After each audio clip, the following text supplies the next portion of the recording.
If you like the story, you can support the author on Patreon. Link is in the description. Chapter 100, Imagination? Boom. Crash. Thud. The stadium was dead silent as 120,000 spectators watched, wide-eyed, at what now looked more like a demolition site than a sports arena. Every time a resounding crash echoed through the stadium, everyone felt it reverberate in their chests. So brutal. Kirishima. Mineta covered his eyes, his voice shaking as he peeked between his fingers, barely able to watch. Yet. Ashido nodded solemnly, then turned to Kaminari with a frown. When did Tetsu learn judo? A few months back, Kaminari replied quietly, his gaze fixed on Kirishima, who was struggling to his feet for the umpteenth time after being thrown to the ground. He spoke softly, almost to himself. As he looked around at his classmates, Kaminari realized that nearly everyone in Class 1A had something they were fiercely dedicated to, something they were willing to fight for, no matter what. Midoriya, Todoroki, Bakugo, Iida, Ojiro, Kota, Kirishima, Tetsu. All these kids, most only around 15 years old, were pushing themselves beyond their limits for what they believed in. What a class! Whoa, whoa, whoa! Present Mick's voice blared over the speakers, breaking Kaminari's thoughts. What's going on down there? When did Tetsu pick up judo? He's tossing Kirishima around like a ragdoll. The announcer's bewilderment echoed the audience's reaction. From the stands, it really did look like Kirishima was being used as a human punching bag. Damn it! Kirishima, his sports uniform in tatters and his expression battered but defiant, punched the cracked ground and staggered back to his feet. I don't accept this. I'll never accept it. This path of yours, it's not the hardcore path. Fueled by sheer willpower, Kirishima activated his hardening quirk again, lunging toward Tetsu with renewed intensity. This time, however, he was more careful, paying attention to Tetsu's movements. Stay calm, stay calm. Every throw is exactly the same, he's only using one judo technique. Adopting a different approach, Kirishima switched from punches to open-handed strikes, swinging his hardened hands like steel blades, making it harder for Tetsu to grab him. It was clear now that his earlier rage had clouded his thinking.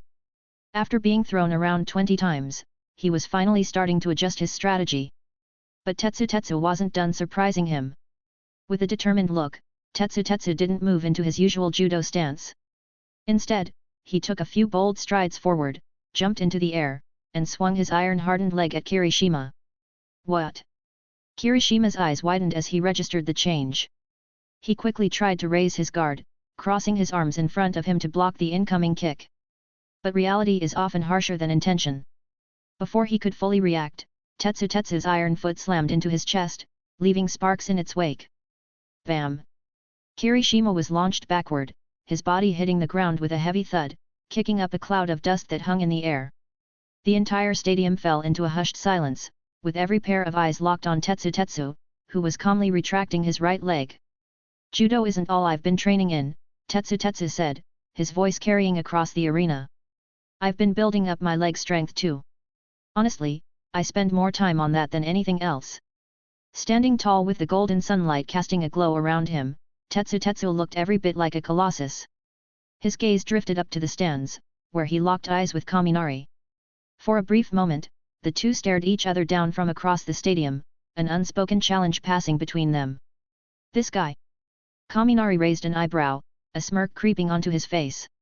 Is he challenging me? The cameras caught the moment perfectly, and it was displayed on the big screen for all to see. Even though we're friends, I want to beat you fair and square in the finals, Tetsu thought, clenching his fists. Only if I'm your equal can I truly be your partner, Kaminari Denki. Awesome! Present Mike shouted enthusiastically. Tetsu and Kirishima just gave us one heck of a brawl. But I gotta say, Tetsu, maybe Iron Man suits you better than judo or karate. I'm not Iron Man, Tetsu responded, looking up at Present Mike with a smirk. I'm the Colossus. With that, he turned to Kirishima, who was slowly getting to his feet, clearly battered but not beaten. Tetsu extended a hand. Kirishima.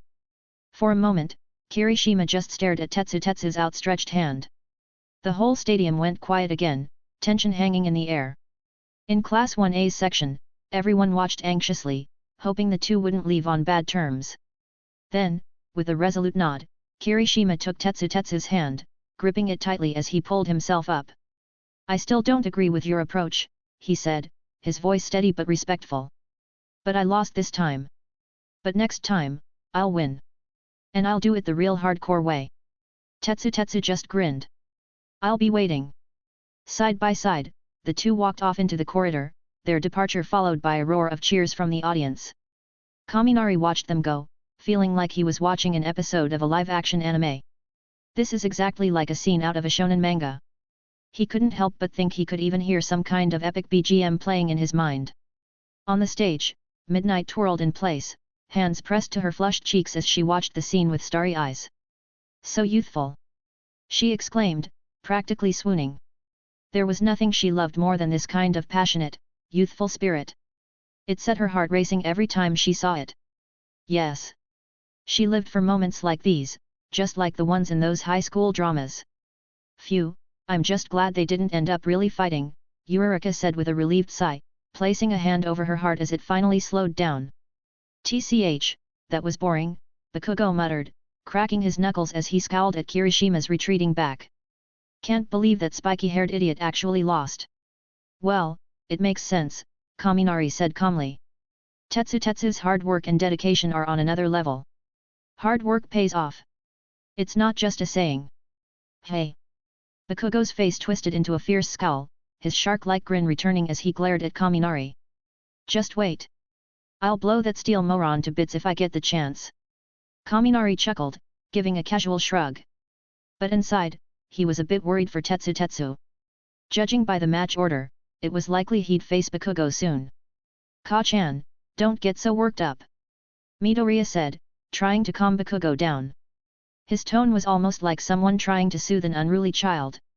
Bakugo's face darkened, and he spun on Midoriya with a snarl. "Shut up, you damn nerd! It's our turn next." Just then, Momo, seated in the front row near Kaminari, stood up and turned to face Kyoka, who was seated to Kaminari's right. "Kyoka, I'm going all out," Momo said, her tone full of determination. "Bring it on," Kyoka replied, matching Momo's intensity with a confident smile. Sitting between the two, Kaminari couldn't help but feel the tension as sparks seemed to crackle between them. But for some reason, he noticed something different in Kyoka's gaze. "Is it just me, or is there something more going on here?" He glanced from Yaoyorozu to Jiro, feeling a bit puzzled by the vibe he was picking up. "Maybe it's just my imagination." Chapter 101, Kyoka vs. Momo. With present mix enthusiastic announcement, the 9th match of the first round was ready to begin. Kyoka and Momo stood at opposite ends of the freshly repaired concrete arena, staring each other down in silence. The two of them had complicated feelings about this match.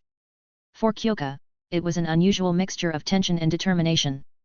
Before she'd joined the hero course and met Kaminari, her personality had always been carefree and straightforward, she hadn't put much thought into things like competition or rivalry.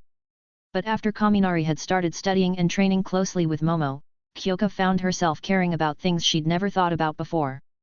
Things like family background, appearance, figure, and even academic performance, all areas where she felt she fell short compared to Momo. In the end, it bothered her to realize that the only thing she felt she could truly compete with Momo in was music. Though she still considered Momo a friend and respected her as a classmate, that small feeling of inferiority had settled deep in her heart. This isn't about family or looks or grades, Kyoka thought, clenching her fists. In this match, I'm going to give it my all and prove that I'm better than her, at least here. On the opposite side, Momo was unaware of Kyoka's inner turmoil, but she, too, was driven by a desire to win. If I've chosen to walk the path of a hero, then I have to do it right. I have to be excellent. All the years I've spent training my quirk and studying would be meaningless otherwise. Present mix voice rang out, echoing through the stadium, "Start." The second the match began, Kyoka acted first. She stretched one of her earphone jacks, plunging it into the concrete floor in front of her. Momo's quirk requires time to create items, so I have to disrupt her before she can build up momentum. Using her amplified heartbeat, she sent powerful shockwaves into the ground through her earlobe jacks. Crack! Large fractures spread across the concrete in front of Kyoka, as if an unseen force was tearing through the ground. The cracks rapidly expanded toward Momo, causing the ground to buckle and heave like something massive was stirring beneath the surface. I knew you'd go for that. Kyoka's attack method was direct but predictable. Momo had anticipated this strategy, and she was prepared. Before the earthquake reached her, Momo leapt into the air, a faint shimmer of colorful light glowing around her hands as she activated her quirk. A moment later, a bright red pogo stick with a pattern of 9 tails appeared in her grip. With practiced ease, she stepped onto the foot pedals, using the pogo stick to bounce gracefully across the unstable ground, keeping her balance even as the concrete cracked and shifted beneath her. A pogo stick! Kaminari muttered, eyebrows raised in surprise. He couldn't be the only one thinking it. Wasn't that just a toy they all played with as kids? Incredible! Present Mike shouted, his voice booming with excitement. As expected of the top recommended student. Momo Yaeorozu is bouncing through the earthquake zone like a fire butterfly. Where did she even get this idea? Aizawa-sensei, watching closely, nodded thoughtfully. It's impressive. The pogo stick is a surprisingly effective counter for Kyoka's attack. It gives Momo the mobility she needs to keep creating items. But in the back of his mind, Aizawa wondered if this was something Momo had thought up on the spot, or if she knew Kyoka well enough to have planned for it. Either way, it was an ingenious solution. Back on the field, Kyoka frowned as she watched Momo bouncing around her attacks. The frustration was building. What do I do? Think, Kyoka. There has to be a way. While continuing to send shockwaves through the ground, she kept her distance from Momo, racking her brain for an opening. Meanwhile, the colorful glow on Momo's hand faded, and an orange, compact net gun with a small fox pattern appeared. Momo smiled in satisfaction as she examined her handiwork. It took longer to make this while bouncing around, but it's ready. As Momo reached the peak of her jump, she took aim and fired. Bang! A burst of orange string shot from the net gun, unfurling midair into a large net nearly 2 meters in diameter, heading straight for Kyoka. But Kyoka was no fool. She'd seen the glow around Momo's hands and had figured she'd been preparing something. The instant she saw the net gun, she dodged to the side, narrowly avoiding the net as it landed harmlessly on the cracked concrete. Nice try, Kyoka, but how many of those shots can you take? Momo called, bouncing back and forth and reloading her net gun by creating fresh ammo using her quirk. This time, the faint glow spread to her abdomen and legs, hinting that she was preparing something else as well. Bang! Another net shot toward Kyoka, but this time, Kyoka was ready. She quickly inserted her other earphone jack into the ground, amplifying her heartbeat to shatter the net from within before it could expand. How did she do that? Momo thought, startled by how Kyoka had neutralized the net mid-air. But she quickly regained her focus, analyzing her own mistake. Maybe I'm too close. But if I go too far, she'll have more time to dodge. Not good. Just as Momo prepared to create more ammunition, Kyoka suddenly dashed forward, closing the distance between them. She aimed her earphone jacks straight at Momo's equipment, ready to disrupt her creations directly. Kyoka's plan was clear: if attacking the ground didn't work, she'd go straight for Momo herself. She couldn't let her keep making things freely. And her strategy was working. With her earphone jacks constantly disrupting her, Momo found it harder and harder to concentrate. Kyoka's attacks kept interrupting her, stopping her from creating new ammo or even keeping her pogo stick stable. The battle's momentum had shifted. Now it was Kyoka who was on the offensive, forcing Momo to defend herself. But, as the saying goes, no one can keep up a perfect defense forever. After several minutes of relentless pressure, Kyoka's earlobe finally managed to snag one of the pogo stick's foot pedals. With a sharp crack, the pogo stick snapped beneath Momo's feet, and she lost her balance with a surprised yelp. This is my chance. With fierce determination, Kyoka plunged her earphone jacks into the cracked ground once more. As soon as Momo's feet hit the ground, Kyoka activated her quirk, sending another powerful shockwave into the concrete. Ah!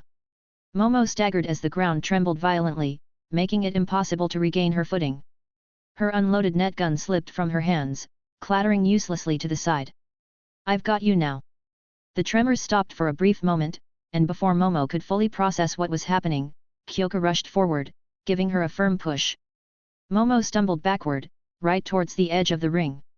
Kyoka, you! Momo murmured as she fell back, catching a glimpse of the unwavering determination in Kyoka's eyes. She really wants to win this. Not good. Kaminari jumped up from his seat, alarmed.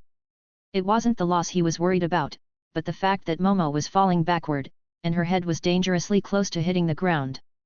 But his panic was short-lived, as Momo's fall came to an unexpected stop. Idiot, Kyoka muttered, glancing up at Kaminari with a slight smirk. Did you really think I'd let her get hurt? It turned out Kyoka had extended her earlobe jacks to catch Momo just before she hit the ground. Simultaneously, Class B's instructor, Vlad, was standing nearby, ready to catch her if needed. Out of bounds. Midnight announced, cracking her whip with flair as she declared the outcome. Kyokajiro advances to the second round. Chapter 103, Chapter 102, 3 times. In the hallway where contestants exited the arena, Kyoka and Momo walked side by side in silence, each lost in their own thoughts. I'm sorry, Momo. Kyoka was the first to break the silence, her voice soft and apologetic. Momo smiled gently, shaking her head. There's no need to apologize, Kyoka. We both agreed to go all out, didn't we? After a brief pause, Momo couldn't help but add, her curiosity getting the better of her, but I can't shake this feeling that you weren't just fighting to win. It seemed like there was something else behind it. Kyoka's expression froze, her face turning slightly red. What? No, of course not. I was just focused on winning, that's all. Momo observed her with a small, knowing smile. Kyoka was acting unusually flustered, and it only made Momo more convinced that something deeper was going on. However, her upbringing taught her when not to press further, especially with friends. Maybe it's just my imagination, Momo said, gracefully letting the topic drop. Before they could say anything else, Kaminari appeared from the other end of the hallway, jogging over to meet them with an excited grin. Hey! There you two are! Both girls brightened at his arrival, each breaking into a smile, though Kyoka's was noticeably wider and more animated. Congratulations, Kyoka! Kaminari said warmly. I have to admit, I was a little worried since your attack options seemed limited without any equipment. But you really showed everyone that your jacks can be pretty dangerous on their own. It wasn't just him, either. Many people, including Momo, had assumed that without audio gear, Kyoka would be restricted to simple shockwave attacks through the ground. But they'd overlooked the fact that those same jacks could be a real threat in close combat. Ahehe, Kyoka laughed, her cheeks pink as she scratched her head. Well, to be honest, I only started getting creative because Momo pushed me to the edge. Kaminari turned to Momo with a smile, impressed. You don't know how nervous I was watching that match. My brain was practically frozen. Same here, Momo agreed, nodding with a hint of relief in her eyes. Looking back, it was pretty intense. Kyoka looked down, feeling a bit guilty. I might have gone too far, she admitted quietly. At the time, all I could think about was beating you, Momo. Maybe I got a bit carried away. Momo waved her hand dismissively. Kyoka, really, I'm not upset. I know you weren't doing it to be mean. Kaminari watched the two of them, smiling as they worked out their post-match feelings. He decided to step in before things got too sentimental. All right, let's head to the lounge and relax, he suggested. No need to watch the last match if you don't want to. I think we've all had enough excitement for now. Truthfully, Kaminari was just glad to spend some downtime with them. Watching their match had been nerve-wracking, especially since he hadn't known who to root for or what outcome he wanted. That tense moment when it looked like Momo might fall had been the worst of all. As they walked down the hallway, their conversation turned lighter. So, Momo, you really seem to like that Vulpix theme, Kaminari said, amused. Yes, I do. Momo replied with a cheerful nod. Hey, I think my Sonic Bunny's pretty cute too, Kyoka chimed in. Kaminari, think you could ask your dad to design a speaker for it? Maybe work it into my hero costume. Sure, I'll talk to him, Kaminari replied with a chuckle. He'd probably enjoy the project. Their voices faded as they turned the corner, laughter echoing down the hallway, their friendship feeling stronger than ever. Meanwhile, back in the stadium, the final match of the first round was about to begin, Hanta from Class 1A versus Class 1B's team leader, Kendo Itsuka. This match, however, quickly became a test of patience more than skill. Ciro's strategy was simple. He shot tape from his elbows, aiming to wrap Kendo and throw her out of bounds. But each time the tape reached her, Kendo's enlarged hands tore through it with ease. Her quirk not only allowed her to increase her hand size but also boosted her physical strength. The problem was, while Kendo had impressive defense, her movements were slowed by the weight of her giant hands, so she couldn't catch up with the agile Zero. What resulted was a rather anticlimactic game of cat and mouse, Zero shooting tape, Kendo tearing it apart, Zero running, Kendo chasing. It continued like this for a grueling 20 minutes. The crowd grew restless, and even present Mick's usually energetic commentary was starting to sound drowsy. By now, Aizawa, who had returned from a meeting with the principal, was sitting beside present Mike. He'd gone a step further, he was actually asleep. Present Mike finally couldn't hold back his frustration. "Can you guys hurry this up? This is so dull!" he shouted, his voice lacking its usual fire. Hearing this over the speakers, both Zero and Kendo felt an imaginary arrow pierce their hearts. What does he think we're trying to do? Zero thought, his shoulders slumping. He looked down at his elbow, staring at the tape dispenser that had been his primary weapon. "Man, they really shouldn't have put us up against each other," he muttered, frustrated. "I'm all control and no damage, and she's all defense with no speed." With another 10 minutes of back and forth, even the two combatants were starting to get bored. That's when Zero finally noticed, he'd run out of tape. Zero stared at his elbow in shock, trying to shoot tape again, but nothing came out. "Wait, my tape actually runs out," he muttered, dumbfounded. In all his training, he'd never faced this problem before. Meanwhile, on the other side of the arena, Kendo stood there, equally dazed, her brain still in tear the tape mode. She stared blankly at her hands, waiting for more tape to come her way. "Hey? Where's the tape?" Kendo asked, snapping out of her trance as she looked around in confusion. That was the last straw for Zero. Completely drained and out of options, he raised his hand, calling out to Midnight, who was officiating the match. I give up." But Midnight, who had dozed off during the match, didn't respond. Zero gritted his teeth, his face darkening with irritation. "I said, I give up." Still nothing. Finally, after taking a deep breath, Zero yelled at the top of his lungs, his voice echoing across the entire stadium. Zero Hanta, surrender." His shout startled everyone awake, including Midnight and the thousands of spectators. For that moment, he had more of the crowd's attention than Kendo, who had technically won the match. In the end, Zero might not have won, but he did manage to make a name for himself. After all, since the founding of UA, he was now the first contestant to declare his surrender 3 times in a row. Chapter 104, Chapter 103, Iida's Measures. Phew, finally over, Ashido sighed, stretching with a helpless smile. "I didn't expect there'd be such a boring match at the sports festival." "Yeah, probably the first one in years," Tsuyu agreed with her usual straightforward tone. Suddenly, Tokoyami, who was sitting quietly in the front row, turned to Iida. "Is something bothering you?" Tokoyami's unexpected question drew everyone's attention. He was known to be reserved, only speaking up when he had something important to say. "Oh, it's nothing," Iida replied, snapping out of his thoughts.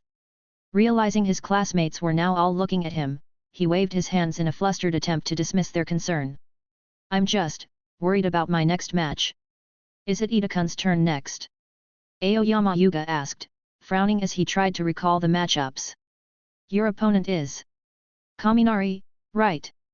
At the mention of Kaminari's name, Ashido, Tsuyu, and the others exchanged knowing glances. They immediately understood why Iida seemed tense. "Yes," Iida nodded with a heavy expression. "I'm thinking of strategies to counter Kaminari-kun's abilities." "It's true," Shoji Mizo chimed in, scratching his chin thoughtfully. "Kaminari's lightning is a major problem for you. You may be fast, but Kaminari's no slouch when it comes to speed either. Plus, if you want to win, you'll have to push him out of the ring, which means you'll need to get close," Ojiro Mashirao added. "But if you get too close, his lightning could shock you. So, it sounds like Iida-kun doesn't really have a way to counter Kaminari's quirk," Ashido said with a sympathetic smile. For the first time, she and the others saw Kaminari as a formidable opponent, someone who was difficult to defeat in a straightforward match. "Tch," Bakugo scoffed, crossing his arms. He didn't comment further, though. Even he had to admit that the gap between Kaminari and Iida was significant. Meanwhile, Todoroki, who was leaning against the wall nearby, seemed deep in thought as well. But his focus wasn't on Kaminari as an opponent. Instead, he was more interested in figuring out what new techniques Kaminari might use. If he's relying on those steel balls as much as I think he is. Todoroki mused. Without his Thunder Aegis move, I'm confident my eyes could handle him.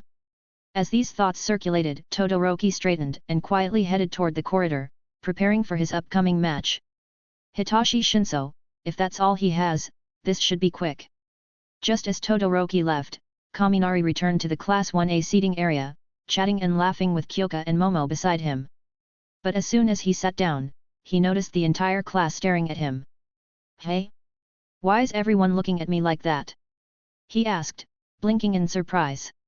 Ashido laughed awkwardly, while Iida stepped forward, clearing his throat. Taking on his usual serious demeanor, Iida extended his hand toward Kaminari. "Kaminari-kun, we'll be facing each other after Todoroki-san's match," he said earnestly. "Let's put on a good show." "I'll do my best." Kaminari raised an eyebrow at Iida's intensity but stood up and shook his hand with equal respect. "All right, Iida. I won't hold back. Do your best."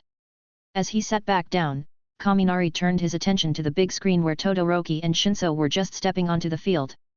Thoughts about Iida's quirk began to drift through his mind. Actually, there's not much to think about. Iida's quirk, engine, was straightforward. He used bursts of speed by activating the engines in his legs. All I need to do is watch out for those flying kicks. The real question is how I should approach this match. It wouldn't feel right to end it too quickly or knock him out cold. After all, he's a member of the prestigious Iida family and our class representative. Maybe I'll just run a few laps with him instead. With that thought in mind, Kaminari settled back to watch Todoroki's match, just as Present Mike shouted his usual start. But this fight ended almost as soon as it began. On the big screen, Shinso raised his hand, signaling his surrender. "I lost," he said, voice calm but filled with a quiet frustration. The regret in his eyes was unmistakable, and he took a steadying breath before continuing. "I want to win. I want to keep going, but I know it would just be a waste of time." Then, with a determined look, he raised his head. "But next year, I'll be back here. And next time, I'll be different, a Hitachi Shinso who's put in the work." With those words, he bowed deeply to Todoroki and the audience, then turned and walked off the field with his head held high. Despite the abrupt forfeit, the crowd was moved by Shinso's honesty and resolve. After all, he was a competitor who had come this far without any combat advantage, and everyone could respect his decision to return stronger. In the stands, Iida felt a pang of anxiety. He'd hoped to have more time to think about a strategy for Kaminari, but Shinso's early surrender meant that his match was up next. "Let's go, Iida-kun," Kaminari said with a smile. He nodded at Kyoka and Momo before turning toward the arena corridor. Iida took a deep breath, steadying himself as he followed Kaminari.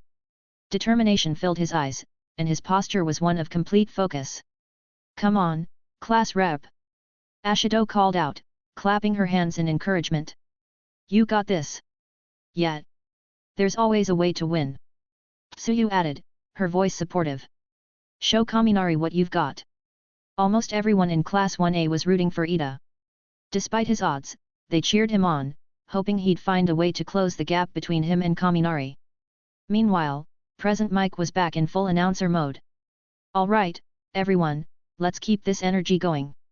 Time for the second match of the second round. The electric powerhouse, Kaminari Denki, returns to the field." The crowd roared with excitement, but Present Mike quickly shifted the spotlight to Iida as well. But Kaminari's opponent this time isn't just anybody. It's none other than Iida Tenya, from the famous Iida family of heroes. His older brother is the turbo hero Ingenium. The camera operators immediately started scanning the audience, hoping to spot Ingenium cheering on his little brother. Iida, already standing at the edge of the arena, noticed the cameras and raised his voice confidently. "My brother couldn't be here today, as he's on a mission. But I'll give this everything I've got and make him proud." His voice rang out clearly, and as he turned to face Kaminari, his expression was resolute. "You're strong, Kaminari," Iida said, determination shining in his eyes. "But I won't let that stop me. I want to be a hero like my brother, and I won't back down." Kaminari grinned, his expression relaxed but focused. A spark of golden electricity flashed between his eyebrows, and he waved his hand, motioning for Iida to bring it on. All right then, he replied. Just wanting to be brave isn't enough to beat me, Iida. Chapter 105, Chapter 104, Kaminari's Deeper Intentions. Start. Crackle. Whoosh. Present mix enthusiastic shout echoed through the arena as the match between Kaminari and Iida began. The instant the signal was given, both contestants charged at each other, closing the distance with incredible speed. I know that touching him means risking an electric shock, but if I don't get close, there's no chance of winning. With this determination, Iida leaned into his quirk, his calf engines roaring to life. He launched himself forward with a fierce side kick, aimed right at Kaminari's left side. Iida's movement was sharp and precise, his speed impressive even by pro standards. But Kaminari, surrounded by crackling golden lightning, moved just as swiftly, easily dodging Iida's kicks. For now, Kaminari seemed content to avoid the attacks, watching Iida's movements with an almost playful curiosity. What's the deal, Iida? Did your family run a taekwondo studio or something? Kaminari joked, ducking under another kick with a smirk. But Iida, fully focused on the battle, ignored Kaminari's taunt. Seizing a split-second opening as Kaminari spoke, Iida revved his engines and propelled himself forward with renewed force. This time, Kaminari didn't dodge. He lowered his stance, crossing his arms to block Iida's kick head-on. Bam! The impact echoed through the arena, and for a brief moment, the crowd fell silent. Iida's expression flickered with satisfaction, but it quickly turned to shock. Not bad, Iida-kun. Your leg strength is impressive. Honestly, only Tetsu can probably match you there, Kaminari said, holding Iida's leg firmly. His hands tightened, and the electricity around him intensified, causing golden sparks to jump from his fingers. But I'm done watching. Now, let's see how strong your will is. 100,000 volts. Oh! Iida's eyes widened as Kaminari's electricity surged through him. The bright, crackling energy wrapped around him, and he let out an involuntary scream as the powerful current coursed through his body. The shock only lasted a few seconds before Kaminari released Iida's leg, stepping back to give him some space. Now let's see if you can still stand after that, Kaminari called out, his gaze steady and almost challenging. Kaminari's tone was unnervingly calm, and his words carried an edge that was new to the audience. Some onlookers shifted uncomfortably, finding his approach unsettling. To many, especially some professional heroes in the crowd, it looked like Kaminari was toying with his opponent, pushing him beyond what seemed necessary. A few frowned, displeased. But Kaminari wasn't aiming to entertain them, nor did he mind their judgment. He had a reason for pushing Iida this way. He knew that in a straightforward match, he could have defeated Iida quickly. But if he'd done that, Iida, who had yet to stand out in this sports festival, would have missed his chance to make an impression. Kaminari wanted to give Iida an opportunity to push himself and show his true strength. And sure enough, Iida didn't disappoint. With visible effort, Iida struggled to his feet, his body still trembling from the shock, but his resolve as firm as ever. That's more like it, Kaminari said, smiling slightly. If a single shock is enough to stop you, then maybe you're in the wrong place. Iida gritted his teeth, his voice trembling but resolute. I will never give up. Once again, he revved his engines, this time pushing himself to third gear, the highest his engines could go under normal circumstances. In a flash, he was right in front of Kaminari, his leg swinging forward in a powerful strike. Third gear. Explosive blow. Electric light fist. The two attacks collided mid-air, creating a burst of energy that sent shockwaves across the arena. Kaminari was forced to take a step back from the impact, but he was unfazed. Meanwhile, Iida's legs trembled slightly as residual sparks crackled around his limbs.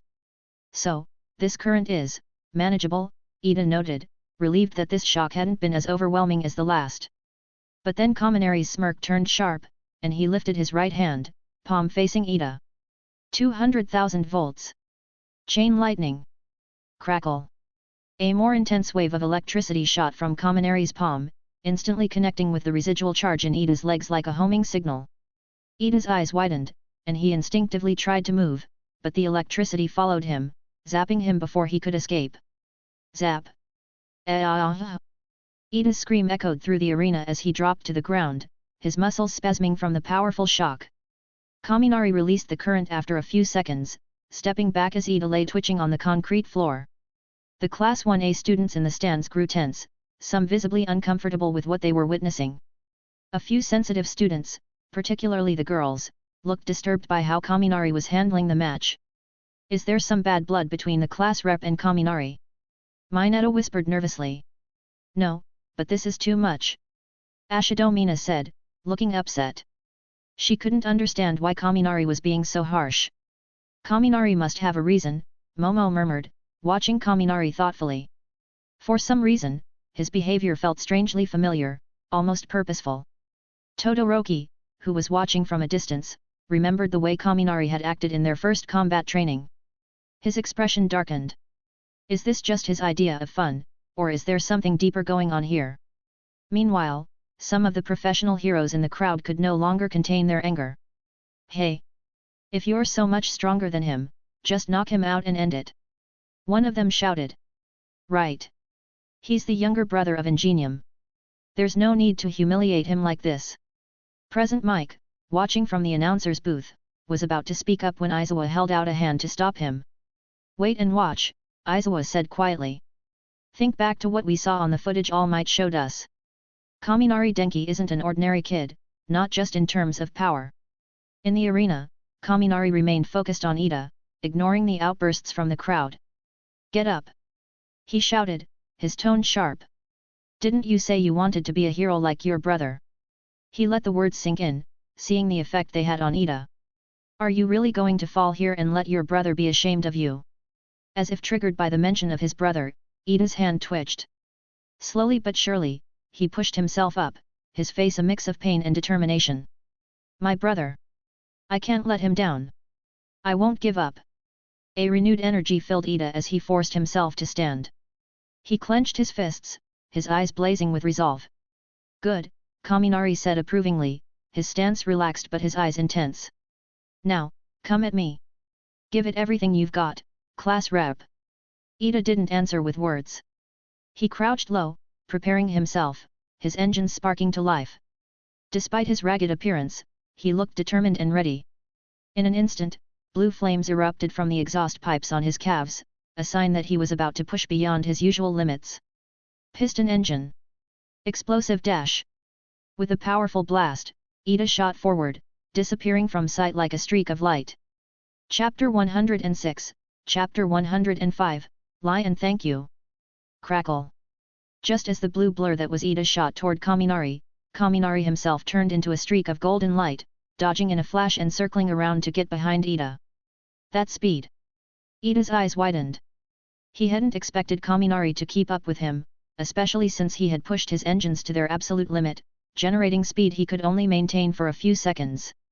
10 seconds, that's all I've got. Whoosh! Crackle! Boom! The arena became a whirlwind of motion, with a blue light and a golden light darting around, colliding, separating, and then charging at each other again. It was as if they were performing a high-speed dance, each clash sparking with intensity. The audience was on the edge of their seats, transfixed by the display. Whoa! Did you see that? Iida and Kaminari are going all out. Present Mike shouted, his excitement amplified through his quirk. This might not have the flash of Todoroki's ice, but the sheer speed and energy here, this is what the sports festival is all about. The Class 1A students were equally amazed. Kirishima's mouth hung open as he stared at the blurs of blue and gold streaking across the arena. Iida's this strong? And Kaminari's speed, it's insane. He's way faster than I thought. How is Kaminari moving like that? Azui wondered, her round eyes wide with surprise. Only those who'd faced Kaminari in the obstacle race, Todoroki, Midoriya, and Bakugo, remained calm, each understanding just how much Kaminari was capable of. He's gotten stronger, Tetsu muttered to himself, his fists clenched tightly. Watching Kaminari push Iida like this only fueled his own drive to improve. I've gotta keep working harder if I want to fight alongside him one day. Meanwhile, Kaminari himself was impressed. Iida's fast, he thought, dodging another powerful kick. And he's got guts, too. Iida wasn't just matching his speed. Every time their bodies clashed, Iida endured another painful electric shock, yet he never slowed down. His resilience was remarkable, each strike pushing him to his limits. Realizing the depth of Iida's determination, Kaminari felt his own resolve sharpen. He's giving it everything he's got, Kaminari thought, respect flashing in his eyes. Then I owe him the same in return. Dance, Iida. Kaminari's voice rang out, amplified through the speakers, catching the attention of everyone watching. Iida's eyes narrowed, the adrenaline surging through him. This is the last one, my final blow. He shouted, feeling the last few seconds of his boost slipping away. Channeling every ounce of his strength into his right leg, he rocketed toward Kaminari, a fierce determination blazing in his gaze. Kaminari-kun. This is everything I have to defeat you, to surpass you. Kaminari's smile was fierce as he prepared for the impact. He wasn't about to back down. All right, Iida. He roared back. Bring it on. With one last burst of speed, Iida and Kaminari collided at the center of the arena, golden lightning and blue flames exploding outward in a brilliant flash. Boom! Their final clash sent a powerful shockwave rippling across the arena, both fighters caught in a deadlock for a moment, Kaminari's electrified elbow against Iida's powerful kick. But as Iida's engine sputtered and gave out, he lost momentum, the force of the clash sending him flying backward. Danger! Vlad King, the Class B teacher on standby, sprang into action. Using his quirk, he transformed his blood into a soft, protective barrier, catching Iida before he could crash into the arena wall. The electric sparks clinging to Iida fizzled out as he lay unconscious on the blood curtain, his body finally succumbing to the exhaustion. Stepping forward, Midnight raised her arm. Iida Tenya is unable to continue. Kaminari Denki wins and advances to the next round. There was a smattering of applause, but it was muted. Although the battle had been thrilling, many in the audience felt uneasy about Kaminari's approach, especially after he'd taunted Iida so openly. What they didn't realize was that, thanks to this fight, Iida had left a lasting impression. Among the professional heroes watching, several were already discussing the potential of scouting him. Kaminari, breathing heavily, let the golden glow around him dissipate. His hair fell back into place as he glanced down at the unconscious Iida. A small smile played on his lips. You did great, class rep.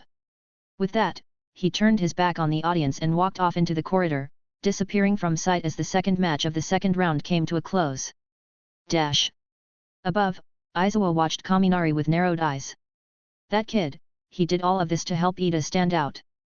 Beside him, present Mike was puzzled. Why put on such a show, though? Doesn't he care about his own reputation with the pros? Aizawa shrugged. Kaminari's not your typical student. He's thoughtful, in his own way. Meanwhile, in the stands, Momo seemed to have reached the same conclusion.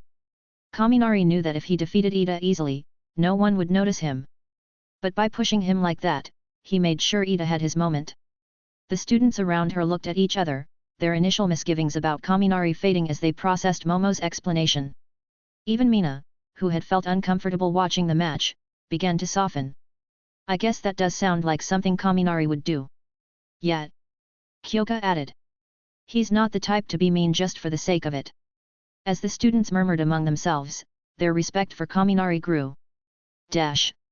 Back in the medical room, Iida slowly opened his eyes, wincing at the soreness that lingered in his muscles. Are you all right? Came a familiar voice. Looking over, Iida saw Kaminari leaning against the doorframe, hands in his pockets, watching him calmly. No hard feelings? Kaminari asked, his tone casual. Iida chuckled, though the movement hurt. Not at all. Thank you, for giving me everything you had. I know you could have ended the match in the beginning if you wanted to. Kaminari nodded, acknowledging the truth of Iida's words. He turned to leave, but as he reached the door, Iida called out once more. It's a lie, isn't it? Iida's voice was quiet, tinged with a hint of self-awareness. You still had strength left, didn't you? Kaminari paused, his back to Iida. After a moment, he responded, his voice softer, almost gentle. No. I gave it everything I had.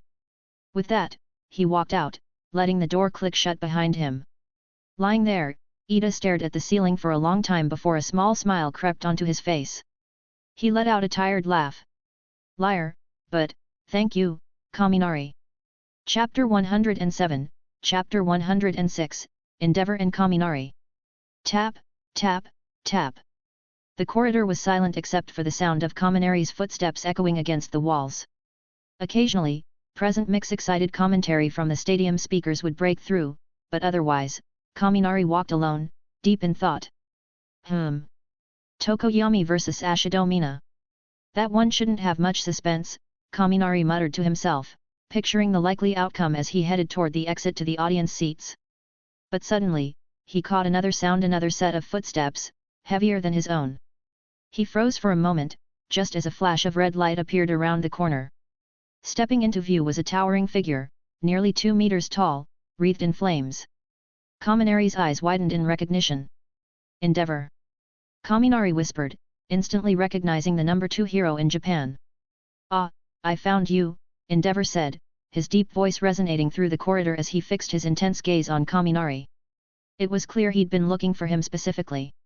Looking for me? Kaminari asked, raising an eyebrow. I saw your performance in the matches, Endeavor said, his tone carrying a rare note of approval.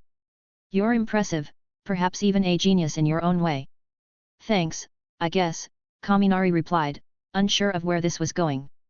Endeavor continued, you're likely the only student among this year's freshmen who can push Shoto to his full strength. Oh. Kaminari replied, tilting his head. What about Bakugo? Endeavor looked momentarily surprised but then shook his head.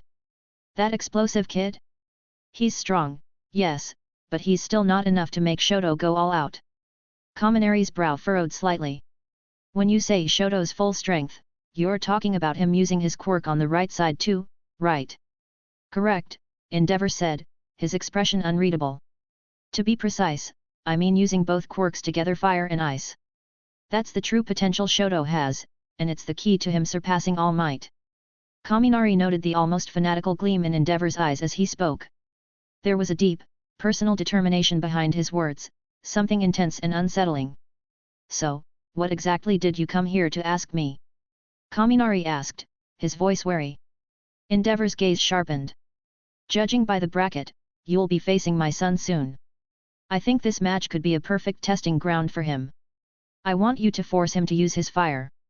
Kaminari took in the request, feeling a flicker of irritation. Testing ground, hey? He echoed, his tone cooling. Sounds to me like you're assuming that once he goes all out, he'll win easily. Endeavor looked down at Kaminari with a steady, almost dismissive gaze. I'm confident in Shoto's abilities, yes. You're talented, but there's a difference between a talented student and Shoto at full power. Kaminari clenched his fists, his expression tightening. You keep talking about Shoto's full power, but you haven't seen what I can really do, either. Perhaps, Endeavor replied, his tone unwavering. But I trust in the strength of my bloodline. Kaminari's patience frayed. So that's what this is about? You think your bloodline is somehow superior? No, Endeavor corrected, his voice cold and detached. It's not about nobility, it's about strength. Shoto is the perfect result of my efforts to create someone capable of surpassing All Might. No amount of talent can change that fundamental difference. Kaminari gritted his teeth, holding back his anger. He knew it wasn't wise to provoke Endeavor outright, especially given the power difference between them. But the arrogance in Endeavor's words was hard to swallow. After a moment, he forced himself to stay calm. And why should I help you? He challenged. Why should I push Todoroki to use his fire if it means giving up my own shot at winning? Endeavor's gaze didn't waver, though he seemed almost disappointed. If it's compensation you're looking for, I can provide that. Money, connections once you graduate, I could even place you in one of the top agencies. Kaminari's expression hardened. He looked away, as though dismissing the offer as trivial. No thanks. I don't need your money, and I don't need your connections. He took a step forward, brushing past Endeavor, but paused just as he passed him. But fine. I'll do what you're asking, on one condition. Endeavor's eyebrows rose slightly, intrigued. Just remember, you owe me a punch, Kaminari said, his voice low. Endeavor's expression didn't change, though he didn't turn to watch Kaminari walk away. The number 2 hero didn't take the words seriously, he barely registered the threat. It's up to you, Endeavor said over his shoulder, his voice cool and detached. As long as you push him to use his fire, that's all that matters. Kaminari didn't respond. He simply continued walking, disappearing down the corridor. But Endeavor's flaming brows furrowed slightly as he replayed the words in his head. Something about Kaminari's tone had struck him as genuine. Humph, nonsense, Endeavor muttered, dismissing the thought. Dash. When Kaminari returned to the Class 1A seats, the match had just ended. Tokoyami's dark shadow had overpowered Mina, pushing her out of the arena. Kaminari. Kyoka called out, noticing him return. She seemed to want to ask him something but hesitated, glancing at the others around her. Don't worry, Kaminari said, reading the question in her eyes. I just came from the infirmary. Iida's awake, and he's fine. Thank goodness. Kirishima said, letting out a relieved sigh. Man, I thought you two were gonna kill each other out there. Kaminari smiled, his tension easing as the mood lightened around him. Whatever misunderstandings his intense battle with Iida had caused seemed to have faded. All right, everyone. Present Mick's voice boomed over the stadium. After 13 thrilling matches, we're gonna take a quick break. 30 minutes to grab some snacks, stretch those legs, or take care of, any pressing needs. The students laughed, a few of them visibly relaxing as the announcement of a break set in. And don't forget, folks, when we're back, it's time for the fourth match of the second round, Bakugo Katsuki vs Tetsu. It's explosion versus steel. Don't miss it. Chapter 108, Chapter 107, Big Crisis. Tetsu. 30 minutes sounds short, but if you convert it to 1,800,000 milliseconds, it starts to feel even shorter. Well, in reality, it's barely enough time to grab a quick drink or use the restroom. During the break, Kaminari didn't really chat with Kyoka, Momo, or the others. His mood had soured after the encounter with Endeavor, and he was still processing the interaction. The more he thought about it, the more he grudgingly acknowledged that Endeavor's words had a point. In a world where superpowers were tied to physical attributes, there might not be a clear hierarchy like in fantasy novels, but everyone knew that some quirks started out stronger than others. A child born with a flame that could incinerate buildings was, in pure potential, a step ahead of someone with a weaker fire-based quirk. It was a reality that stung. No matter how much he trained, he couldn't ignore the advantage that Todoroki's heritage gave him. And Endeavor's words only served to highlight that difference. But knowing this didn't make it any less infuriating. Kaminari wasn't one to back down just because of someone else's noble lineage. If anything, it pushed him to fight harder. Kaminari. He was jolted out of his thoughts by Kyoka nudging him. The match is starting, she said, pointing down at the arena. He looked over the railing just in time to see Tetsu and Bakugo facing each other. Tetsu stood with a calm expression, though there was a flicker of tension in his eyes. Kaminari narrowed his eyes. Facing Bakugo's relentless aggression, Tetsu's judo skills wouldn't be much help here. So, what's your plan, Tetsu? As Present Mick's voice boomed, the match began. Start! With the shout of start, Bakugo immediately sprang forward, launching himself toward Tetsu like a beast unleashed, his palms crackling with explosive force. Tetsu didn't say a word in response. He hardened his body, his skin turning to steel, and met Bakugo's charge head-on. All of his focus was trained on his opponent. What followed was an intense exchange in the middle of the arena. Tetsu, completely abandoning the judo he'd trained in, relied solely on his strength. He swung his iron-clad legs with brutal force, each kick backed by raw power. Bakugo, meanwhile, used smaller explosions to deflect or dodge Tetsu's strikes, but he was clearly struggling against Tetsu's iron defenses. Boom! Boom! Each clash sent shockwaves through the stadium. Tetsu's kicks were powerful enough to make Bakugo backpedal, each impact ringing out as metal met force. Bakugo's usual explosions aren't enough to get through Tetsu's iron defense, Kaminari realized, watching the battle unfold. In terms of sheer physical power, Tetsu's leg strength is formidable. Bakugo was starting to realize this as well. Every time he tried to get close, Tetsu would swing his legs with enough power to force him back. Bakugo's explosions were leaving superficial damage at best, but they weren't stopping his opponent. Looks like I'll need something bigger if I want to bring him down. Bakugo thought, his mind already working out his next move. Without warning, Bakugo fired an explosion behind himself, launching into the air above Tetsu. Tetsu's eyes widened in shock as he looked up. Die, you iron bastard! Bakugo shouted, his expression twisted with intensity. He raised both hands, palms facing down toward Tetsu. The audience collectively held their breath as Bakugo brought his hands together, readying his signature move. Flash bang! In a blinding flash of light, Bakugo's combined explosions created a flare that momentarily turned the entire arena white. Tetsu's vision was overwhelmed, and he instinctively staggered, momentarily blinded. Perfect, Bakugo muttered, dropping down toward his opponent with a cruel grin. Now take this! Bakugo's palms, now inches from Tetsu, sparked with an intense charge, prepared for a devastating explosion. Kaminari! Kyoka exclaimed, noticing Kaminari's stricken expression as he realized what was about to happen. That move! Kaminari stood abruptly, dread creeping up his spine. If that connects... From his spot against the wall, Todoroki's eyes narrowed as well. If Bakugo lands that, Tetsu could be seriously hurt, he muttered, concern flashing across his face. Present Mick's voice was panicked. Bakugo, don't! Stop him! But before the teachers could react, Bakugo's howitzer impact had already fired. Howitzer impact! A thunderous explosion engulfed the area, sending a massive shockwave throughout the stadium. Debris and smoke filled the air, obscuring everything from view. Kaminari watched with clenched fists, his mind racing. With the flashbang, Tetsu wouldn't have been able to see or react in time. Did he get caught in that blast? The crowd was silent, holding their breath as the smoke began to clear, slowly revealing the aftermath of Bakugo's attack. But as the last remnants of smoke faded, what they saw left everyone in stunned disbelief. There, standing amidst the rubble, was Tetsu completely unharmed. Somehow, he'd managed to avoid the brunt of the attack, standing in a different spot from where he had been just moments before.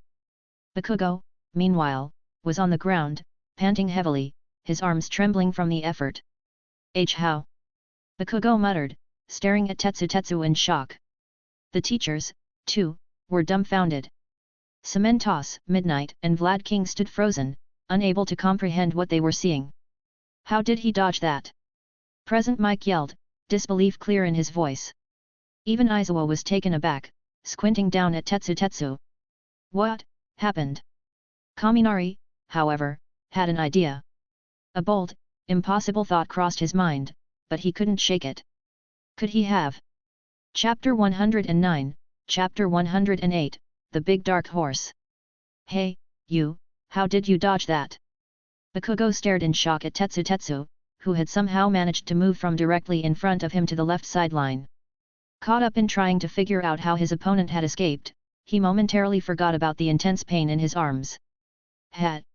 Tetsu gave a small, smug grin, but he wasn't going to explain. No one noticed that his right leg was trembling slightly. The technique he'd just used would have seriously injured anyone else if they hadn't trained for it. In truth, he hadn't fully mastered this move. It was something he'd pulled off on instinct, more of a lucky escape than a fully controlled technique. To put it bluntly, he'd used it like a makeshift teleport. Yes, he'd somehow managed to utilize the marine-style technique shave, but barely. He'd been fortunate to dodge the blast radius of Bakugo's howitzer impact, and he knew it. Bakugo, Tetsu said as he took a step closer, after using that huge explosion, your quirk probably needs a moment to recover. He continued to approach Bakugo, voice steady, if you admit defeat now, at least you'll lose with a little dignity. Ha ha ha ha ha. Bakugo's arms trembled, but he grinned through the pain, his eyes filled with defiance. You really think you've won, don't you? Ironhead. Listen up, I might not be able to use my quirk right now, but I'm not done. Bakugo's voice was fierce, filled with an intense resolve. If you want to beat me, you'll have to work for it, you steel bastard. Tetsu wasn't surprised by Bakugo's answer. After all, he knew this guy's stubbornness. In that case, I'm not holding back. He took a step forward, determination burning in his eyes. I want to reach Kaminari in the finals. With that, Tetsu, his body hardened into steel once again, surged forward. This time, he went in with his hands instead of his legs. Bakugo didn't retreat. He could have bought time to recover his quirk, but that wasn't his style. He wanted to win, but more than that, he wanted to win on his terms. Running away wasn't an option. So, Bakugo braced himself, his sharp gaze fixed on Tetsu's movements, analyzing every shift in stance. Without his explosions, he'd have to rely entirely on his reflexes. Whoosh! Wham! Tetsu's fists came swinging in heavy arcs, but Bakugo's agility allowed him to dodge each strike with almost unnatural precision. He ducked and weaved, narrowly avoiding the onslaught of punches and kicks. His raw instincts were on full display, showcasing the kind of fighting talent that set him apart. Despite the intense pressure from Tetsu's attacks, Bakugo was managing to hold his ground, frustrating his opponent with each missed strike. Every time Tetsu threw a powerful punch, Bakugo sidestepped it. When Tetsu went for a kick, Bakugo leaned back just far enough to avoid getting hit. The professional heroes in the audience watched with wide eyes. Bakugo's erratic, yet precise, dodges were a sight to behold, displaying an almost feral sense of survival. "Is this kid a genius or something?" one pro hero muttered in awe. But just when Bakugo was getting used to the rhythm, Tetsu did something unexpected. Boom! This time, instead of throwing another punch or kick, Tetsu stomped hard on the ground, sending a spray of loose cement rocks flying like shrapnel. The debris, remnants from Bakugo's earlier explosions, hurtled towards him with alarming speed. Caught off guard, Bakugo couldn't dodge all of it. Several pieces of jagged cement struck him, causing him to stumble. The pain forced a groan from his lips, and his movements faltered. "Gotcha!" Tetsu growled, seizing his chance. In one swift move, Tetsu closed the distance, grabbed Bakugo and used his judo training to lift him into the air. Without a moment's hesitation, he hurled Bakugo towards the edge of the arena, aiming to throw him out. The battle had reached its peak. "Let go, you bastard!" As Bakugo was airborne, he managed to free one arm. Summoning the last reserves of his strength, he fired off an explosion at Tetsu's head. Boom! Both fighters went crashing down, engulfed in a cloud of smoke and dust. The dull thud of a heavy impact followed, echoing across the silent stadium. As the smoke cleared, everyone held their breath. Tetsu was standing. Bakugo was sprawled on the ground, just outside the boundary line. Tetsu wins by ring out. Midnight, the referee, raised her voice to announce the result, flicking her whip dramatically as she declared, "Bakugo Katsuki is out. Tetsu advances to the finals." Tetsu, still standing at the edge of the ring, looked down at Bakugo, who was glaring up at him with a mixture of anger and disbelief. "Bakugo," Tetsu said calmly, "I'm just following my own path, a promise I made to myself." He then turned and looked up toward the Class 1A section, where Kaminari was standing, a faint smile on his face. "Kaminari, see you in the finals." As Tetsu walked away, the crowd finally erupted, cheering wildly. The entire stadium was electrified, stunned by the unexpected result. "I never thought Bakugo would actually lose. Yeah, I thought he was a shoo-in for the finals. I mean, with his attitude and strength, he seemed unstoppable. What's the name of that steel guy again? Tetsu, right? Total dark horse." Meanwhile, in the Class 1A stands, his classmates were equally shocked. I can't believe it." Mineta stammered. "Bakugo actually lost." Ashido's mouth hung open. Tetsu, he just became a total dark horse in this competition." Even Midoriya was struggling to process what he'd seen. "Keikakin, he lost to Tetsu." Todoroki, who'd been watching from the sidelines, narrowed his eyes. Even he hadn't expected Bakugo to lose. But Kaminari wasn't particularly surprised. He'd seen something change in Tetsu recently, a calm confidence and a determination that had taken his skills to another level. "Looks like Tetsu's been holding back more than I thought," Kaminari thought, a faint smile crossing his lips. He began to piece together a theory, remembering a few hints he'd picked up on. If he's mastered Shave, then his combat style is on a different level now. An opponent who combines iron defense, raw strength, and speed? Yeah, that's gonna be tough. He couldn't help but chuckle to himself, already thinking of ways he might have to adapt for their final showdown. Chapter 110, Chapter 109, Kyoka's Thoughts. By the way, it looks like the next match is between Kyoka and the leader from Class B. Momo used the break while Cementos began repairing the stage again to lean over and whisper to Kaminari. "If Kyoka advances, doesn't that mean she might have to face the winner of the first 2 rounds again in the semifinals?" Momo's tone was casual, but her expression was thoughtful. Kaminari blinked, slightly surprised by the realization. His gaze drifted to the arena entrance where Kyoka had just gone down to prepare.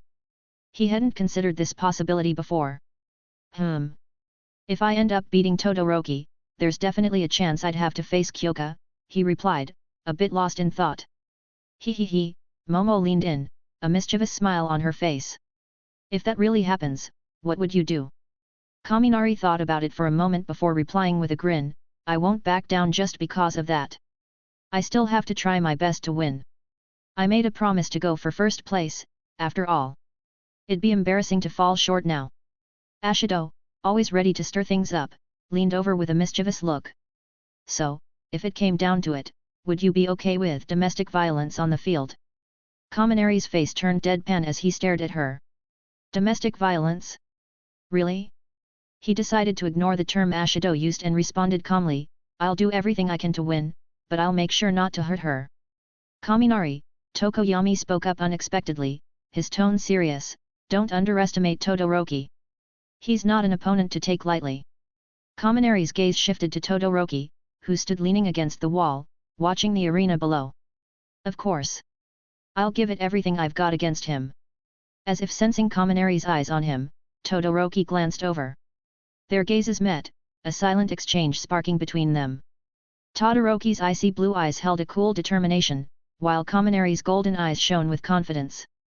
The tension between them was palpable, even making the usually loud Ashido and Mineta quiet down for a moment. But before the atmosphere could grow any more intense, Present Mix's enthusiastic voice blasted through the stadium, breaking the silence and filling the area with excitement. The two broke eye contact, both shifting their attention to the field as the final match of the second round began. Thank you, Synopsis. Now, let's get ready for the last match of the second round. From Class A, we have Kyoka facing off against Class B's Kendo Itsuka. Present Mix's voice boomed through the stadium, setting the crowd on edge. And the winner will secure the last spot in the semifinals. As Mike hyped up the crowd, the 4 special effect flamethrowers around the arena erupted, casting a blaze over the field. Begin. At the sound of the signal, Kyoka immediately went on the offensive, plugging her earlobe jacks into the ground in front of her. The floor shook with her signature move, cracks spreading toward Kendo with a rumbling sound. While the spectators marveled at the scene, Synopsis sighed quietly to himself. What's with this year's class? So many quirks focused on destruction. Hopefully, I have enough cement prepared for all this repair work. Kendo, however, was prepared. The leader of Class B wasn't about to let herself be caught off guard. Just as the ground beneath her began to crack, she sprang into the air, using her quirk to enlarge her hands. Boom! With her giant hands, Kendo swiped at the air, creating a powerful gust of wind that propelled her forward. The force of the wind sent her hurtling toward Kyoka like a missile. She can use her hands to fly. Several spectators gasped in surprise. Even some of the pro heroes in the audience looked impressed, noting Kendo's quick thinking and adaptability. Kyoka narrowed her eyes, but she didn't panic. She extended her earlobes, aiming to intercept Kendo in midair. But Kendo anticipated the move, and with a grin, she swung her enlarged hands again, generating another gust of wind that disrupted Kyoka's attack. Sorry, Kyoka. I saw that trick coming. Kendo shouted confidently, her giant hand swooping in towards Kyoka. Kyoka tried to dodge, but the gusts kept her off balance, blowing her cables away before they could reach Kendo. In that moment, as Kendo's massive fist closed in, Kyoka had a flicker of regret. She glanced up at the stands, almost as if searching for Kaminari among the crowd. Sorry, Kaminari, looks like I couldn't make it to the semifinals like I planned. In her mind, she'd hoped to advance to the next round, so that if she ended up facing Kaminari, she could throw the match and let him conserve his energy for the final. But it seemed none of that would come to pass. The fight ended quickly. Despite Kyoka's initial advantage, Kendo's improvisation and tactical thinking turned the tables. In a matter of moments, she had overpowered Kyoka, winning the match and securing her place in the semifinals. The entire crowd, including Kaminari, Momo, Present Mike, and Izawa, watched in surprise. On paper, Kyoka's quirk seemed like it would be a perfect counter for Kendo's close-range style. But Kendo's clever use of wind to disrupt Kyoka's attacks had been unexpectedly effective. Looks like Class B isn't as weak as we thought. Shoji muttered, watching as Kendo waved to the crowd with a bright smile. Kaminari, who had been watching closely, nodded. They're just as capable as we are. After all, they're hero students too. With that, he stood up, ready to make his way to the exit. He planned to check on Kyoka and offer her some encouragement, and then, it would be time for his own match. Glancing over to where Todoroki had been leaning against the wall, he noticed the spot was now empty. He turned his gaze slightly to the side, spotting Endeavor standing tall, flames flickering around his body as he watched the arena with intense focus. Kaminari's eyes narrowed slightly. He'd soon show Endeavor just how serious he was. I'll show you, Endeavor, my full power, he murmured to himself, clenching his fists. But as Kaminari walked down the stands, Momo Nihito's voice rang out, filled with smug satisfaction. What's wrong, Class A? Weren't you supposed to be the better class? Losing to our class leader like that, even after fighting villains? How embarrassing! Momo had once again popped up over the wall, taunting them with his usual sneer. And this time, without Kendo to stop him, he was free to gloat as much as he wanted. Get lost! Bakugo, who was already simmering with anger from his own loss, stood up and glared at Momo with a murderous expression, his voice a low growl. Unless you want me to blow you up right here, shut your mouth. Momo's eyes widened, and he quickly ducked down, silenced by Bakugo's intense glare. His entire body seemed to shiver under the weight of Bakugo's fury. What a terrifying guy! Momo thought, swallowing hard as he stayed out of sight. Chapter 111, Chapter 110, Kaminari's warning to Todoroki. The corridor was quiet and dim, with only the sterile glow of the lights overhead casting a pale hue over the empty space. Kyoka walked forward slowly, her footsteps echoing as her head hung low. Behind her, the muffled cheers from the stadium drifted down the hallway, but they only served to deepen the ache in her chest. In that heavy silence, regret filled her thoughts. If only, she thought to herself, if only I'd spent more time honing my quirk instead of focusing just on music, maybe things would have been different today. Kyoka. A familiar voice cut through her thoughts, breaking the lonely rhythm of her footsteps. She looked up, surprised, only to see Kaminari standing there, a warm and reassuring smile on his face. Kaminari! She exclaimed, her face brightening despite herself. He walked up to her, his expression soft with concern. You okay? The way he looked at her with such genuine care made the disappointment in her heart begin to melt away. It felt like that familiar jolt of electricity that he always carried with him had dispelled the lingering shadows in her mind. Let me tell you something, Kyoka, he said, his tone sincere. Making it to the quarterfinals is a big deal. Think about how many people would have loved to get this far. Look at all the students who didn't even make it past the first round. You did great. A small laugh escaped her. You're really trying to make me feel better, hey? Of course. He grinned. I'm serious, though. You don't need to feel disappointed. You were incredible out there. Kyoka let out a soft sigh, her shoulders relaxing. I know. It's not really about the tournament. I guess I feel like I could have done more. Like, if I'd focused a little more on improving my quirk, maybe I wouldn't have been beaten so easily. Hey, Kaminari said, stepping closer. Before she could react, he placed a gentle hand on top of her head, musing up her purple hair ever so slightly. She blinked up at him, caught off guard by the unexpected gesture. Thank you, Kyoka, he said softly, his voice filled with gratitude. You did more than enough. And I promise, I'll do my best out there. As he let his hand fall away, Kyoka found herself momentarily speechless, watching as he turned and continued down the hallway toward the stadium. His parting words lingered in the air. Stay up there and watch. I'll make you proud. Once he was out of sight, she reached up, touching the spot where his hand had been. Her face turned slightly red, and a quiet, barely audible whisper slipped from her lips. You're only a month older than me, you know. Who said I wanted you as my big brother? Dash. Back in the arena, Kaminari emerged from the tunnel and was greeted by a blinding flood of light and the roaring cheers of the crowd. Across the field, Todoroki stepped forward, calm and composed as always, though his eyes held a certain intensity that hadn't been there in previous matches. The atmosphere was electric, no pun intended. It felt like everyone in the stadium knew that this was the battle they had been waiting for. Todoroki and Kaminari on the field. present Mick's voice boomed over the speakers, barely managing to cut through the deafening roar of the audience. This is it, folks. This match promises to be one for the ages. Present Mike was practically bouncing with excitement, and even the typically stoic Aizawa had leaned forward ever so slightly, his eyes fixed on the two students. As the crowd settled, Kaminari took a few steps forward, meeting Todoroki's gaze. So, your dad stopped by to talk to me before the match. Todoroki's indifferent expression flickered, a slight scowl forming. Endeavor. Kaminari nodded. Yet. Not to be blunt, but your dad's kind of intense. He wanted me to make sure you use your full power. Todoroki's face hardened. He already suspected what Endeavor had wanted, but hearing it confirmed from Kaminari only deepened the tension in his posture. Did he offer you something? Money, maybe? Or some other incentive? Nope. Kaminari shrugged. But he did promise to let me punch him if I managed to push you into using your flames.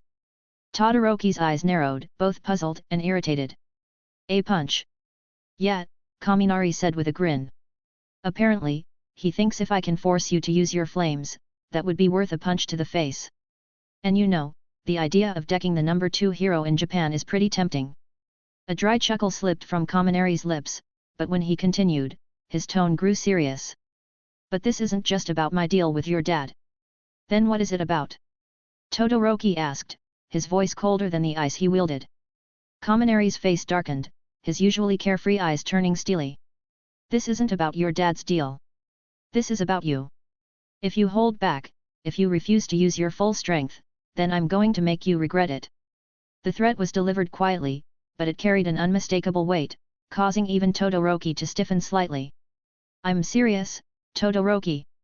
If you don't come at me with everything you've got, Kaminari warned, a fierce glint flashing in his eyes, then I'll beat you down right here, in front of everyone. So if you're going to be stubborn, then don't blame me for what happens next. Todoroki's eyes flashed with a hint of conflict, his fingers clenching slightly. For a brief moment, he seemed almost uncertain. Then, he straightened, his gaze icy and resolute. My power isn't something for you or him to decide, he said coolly. I know what I'm here to do. Kaminari let out a soft sigh, his lips curving into a small, dangerous smile. Fine. Just don't say I didn't warn you. As Present Mick's voice called out for the start of the match, Kaminari took a stance, electricity crackling around him. He kept his eyes locked on Todoroki, a look of unwavering determination on his face. And as the match began, Kaminari silently hoped that Todoroki would finally let go of the weight that held him back. Because if not, then Kaminari was fully prepared to knock it out of him. Chapter 112, Chapter 111, Dance of Thunder and Ice. Huff. Huff. In the dimly lit entranceway leading from the corridor to the interior of the auditorium, Iida was just about to step out to watch the intense clash between Kaminari and Todoroki. Suddenly, his body jolted in a strange, rapid shiver, almost like a spasm. Despite the odd sensation, he stayed calm and stopped just short of the brightly lit doorway, only a few steps away from the sunlight streaming through. At that moment, he pulled a dark blue cell phone from his pocket. The brand was unrecognizable. Mom. Seeing the caller ID, Iida paused for a second, but quickly understood. His mother was likely calling to check on him. Hello? Mom? I lost. I'm sorry. I let everyone down, and I couldn't bring honor to the family. As soon as Iida admitted his defeat, his mother's voice on the other end interrupted him, filled with anxiety and worry. No, that's not why I'm calling. Iida, you need to stay calm.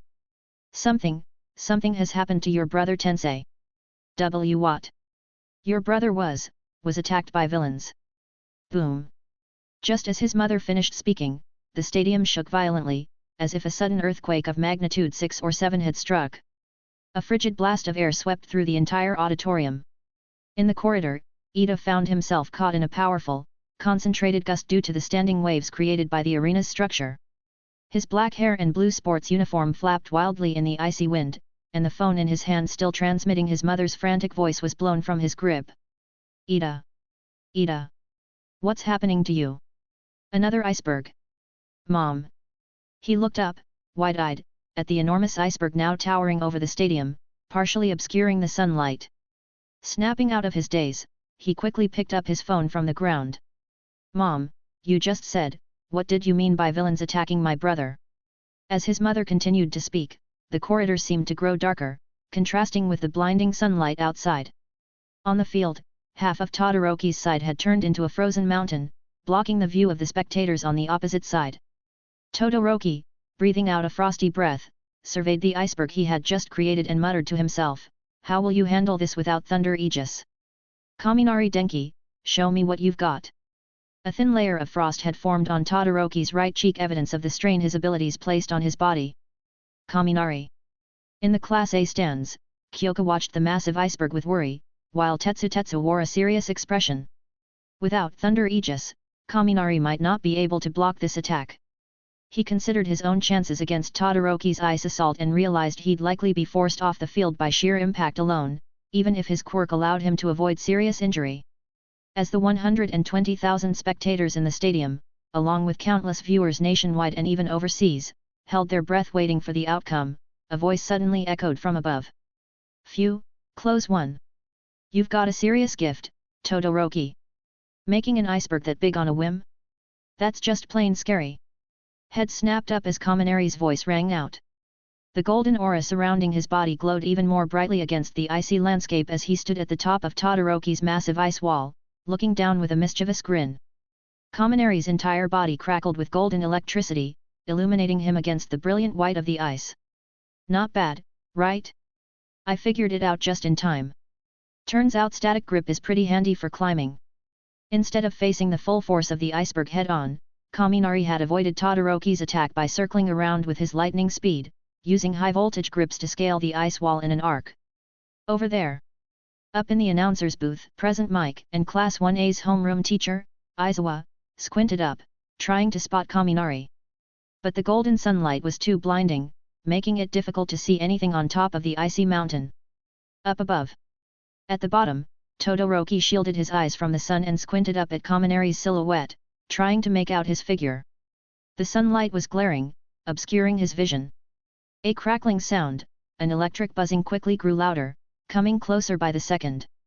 This sound, it's so familiar. Todoroki's instincts flared, his body tensing for battle. And then, he saw it. A blinding golden light shot down the side of the iceberg with astonishing speed, shattering the icy surface beneath it like fragile glass. So fast. Todoroki's first reaction was to release a wave of freezing energy, forming an ice wall in front of him. But the wall barely lasted a second before it exploded under Kaminari's high-speed assault. A streak of golden electricity tore through the ice with each hit, leaving a trail of shattered fragments in its wake. With every new barrier Todoroki created, Kaminari would break through almost instantly, filling the arena floor with shards of ice. This speed, it's incredible. Although Todoroki had witnessed Kaminari's abilities during the earlier races and his match against Iida, experiencing the lightning-fast assault firsthand was entirely different. Watching from a distance was nothing compared to being on the receiving end. If it weren't for his rigorous training under Endeavor and his naturally calm demeanor, Todoroki might have already faltered. But even his defenses couldn't hold forever against such relentless attacks. Bzzz bzzz bzzz. The golden lightning Kaminari closed in, his dark blue pupils contracting into focused slits. In the blink of an eye, he shattered the last ice wall, appearing just a meter in front of Todoroki. Boom! A powerful kick connected with Todoroki's chin, sending him flying upwards into the air. Chapter 113, Chapter 112, Thunderbirds. The effects of Kaminari's high-voltage electricity were starting to take their toll on Todoroki. The searing pain and numbing paralysis threatened to overwhelm him, nearly breaking his focus and pushing him to the edge of consciousness. But even in this desperate situation, Todoroki's determination held firm. He was a genius, after all, gifted with abilities that set him apart from others, in every possible way. With a surge of cold air, Todoroki pushed himself to the limit, letting the frost on his right side pour out without restraint, even if it meant risking frostbite. Crack, crack, crack. In an instant, under the extreme cold, his entire body was encased in ice. Despite being mid-air from Kaminari's earlier kick, Todoroki managed to react, forming a solid layer of ice around himself to brace for the impact. Simultaneously, thin sheets of ice began to form in the air around him, attempting to slow Kaminari's relentless approach. But it was futile. In his high-voltage mode, Kaminari's electricity generated intense heat, causing the ice and cold mist surrounding him to melt almost instantly as he drew closer. Boom! Crack! Another powerful blow from Kaminari sent Todoroki flying even higher, a trail of white mist marking his trajectory. And within seconds, a streak of golden lightning shot up to follow him, moving several times faster than before. On three sides of the stadium, the audience sat mesmerized, while those watching from home witnessed a spectacle that would be seared into their memories forever. Bang! Bang! Bang! A series of thunderous impacts echoed through the arena as Kaminari continued his high-speed assault. From a distance, he looked like a golden blur, weaving through the sky and creating streaks of light that left after images in the air. Each time he struck, a blast of electric energy and a sharp crack of ice resounded, with Todoroki ricocheting through the sky like a battered ragdoll. This. Kyoka muttered, staring up at the display in stunned silence. Her mind was blank, save for one overwhelming realization. This is Kaminari's power. All around her, the crowd remained in a state of awe, their eyes fixed on the battle above, unable to tear themselves away. Are they really just first-year students? Are they even students at all? This level of combat, it's beyond most pro heroes. Even present Mike, the usually energetic announcer, was at a loss for words, his eyes wide with disbelief as he watched the two figures collide in mid-air. How much longer can they keep this up? He muttered to himself, though his voice was amplified by the speakers, making everyone in the arena hear his concern. If this keeps going, Todoroki's going to reach his limit. On the other side of the stadium, Endeavor's composure was starting to crack.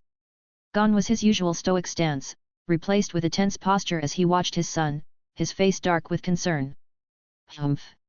The flames on Endeavor's body flickered more intensely, flaring up as if in reaction to the tension. Kaminari's earlier words echoed in his mind. You keep talking about Todoroki's full power, but have you ever seen my full power? With all due respect, if I went all out, he'd be dead already. For a brief moment, Endeavor found himself believing Kaminari's words. Boom! Wham! Finally, the chain of strikes in the sky came to a dramatic end as Kaminari unleashed a particularly powerful blow. Todoroki was sent hurtling downward, the force breaking through the sound barrier and sending him plummeting like a falling meteor. Oh no! Midnight gasped. This is bad. As Midnight, Cementos, and the other teachers prepared to intervene, Kaminari landed back on the tip of the iceberg he'd created earlier, his gaze cold and unwavering as he looked down at Todoroki's descending figure. Todoroki, you won't die from this, but if you hit the ground, you're definitely going to be hurt. Just as Todoroki was about to crash into the ground, something changed. His falling figure started to glow with a faint red hue. Wait, no. It wasn't just a glow. It was. Boom! A roaring pillar of fire erupted from Todoroki's body, engulfing the air around him and stopping his fall. The inferno expanded in all directions, so intense that anything that got close, including the teachers rushing to help, was pushed back by the searing heat. Oh? So you're finally using your flames? Kaminari stood at a height above the stadium, perched on the massive ice formation, watching as the blaze consumed the lower half of the arena. It looks like that promise you made to never use his fire means nothing when you're staring death in the face. He emphasized the word promise with a mocking tone, then steadied himself, grasping his right wrist with his left hand, focusing energy into his palm. Well, if you're going all out, then I suppose it's only fair I do the same. His golden eyes narrowed, a sharp and deadly intensity in his gaze. I wasn't joking earlier. If you don't bring everything you have, I will knock you out. Asterisk bzzzzzzzzzzzzzzzzzt. Chirp chirp chirp asterisk. On top of the iceberg, electricity began to gather, crackling and snapping in Kaminari's hands. The sound echoed like thunder mixed with the sharp chirping of birds. Below, deep in the sea of fire, Todoroki stood on scorched earth. His condition was rough, to say the least. His sports jacket was completely burned away, leaving only his pants intact, almost as if by some strange twist of fate. His upper body was covered in burns and cuts, blood trickling from the corner of his mouth. But even the blood evaporated almost instantly under the intense heat, leaving only a red smear as a reminder of his injuries. I almost died. Todoroki's eyes were wide, his heart racing as he recalled the terror he'd felt just moments ago. It was a fear he hadn't known before, a fear beyond anything he'd felt, even more agonizing than the memory of boiling water scalding him as a child. This time, it was real, visceral, a fear rooted in the prospect of death. No matter how gifted he was, or how indifferent he tried to be, at his core, he was still a 15-year-old kid. And the reality of facing death shook him in a way he wasn't prepared for. Crackle, crackle. Just as he steadied himself, the familiar buzzing sound of electricity filled the air, drawing closer from above. That sound.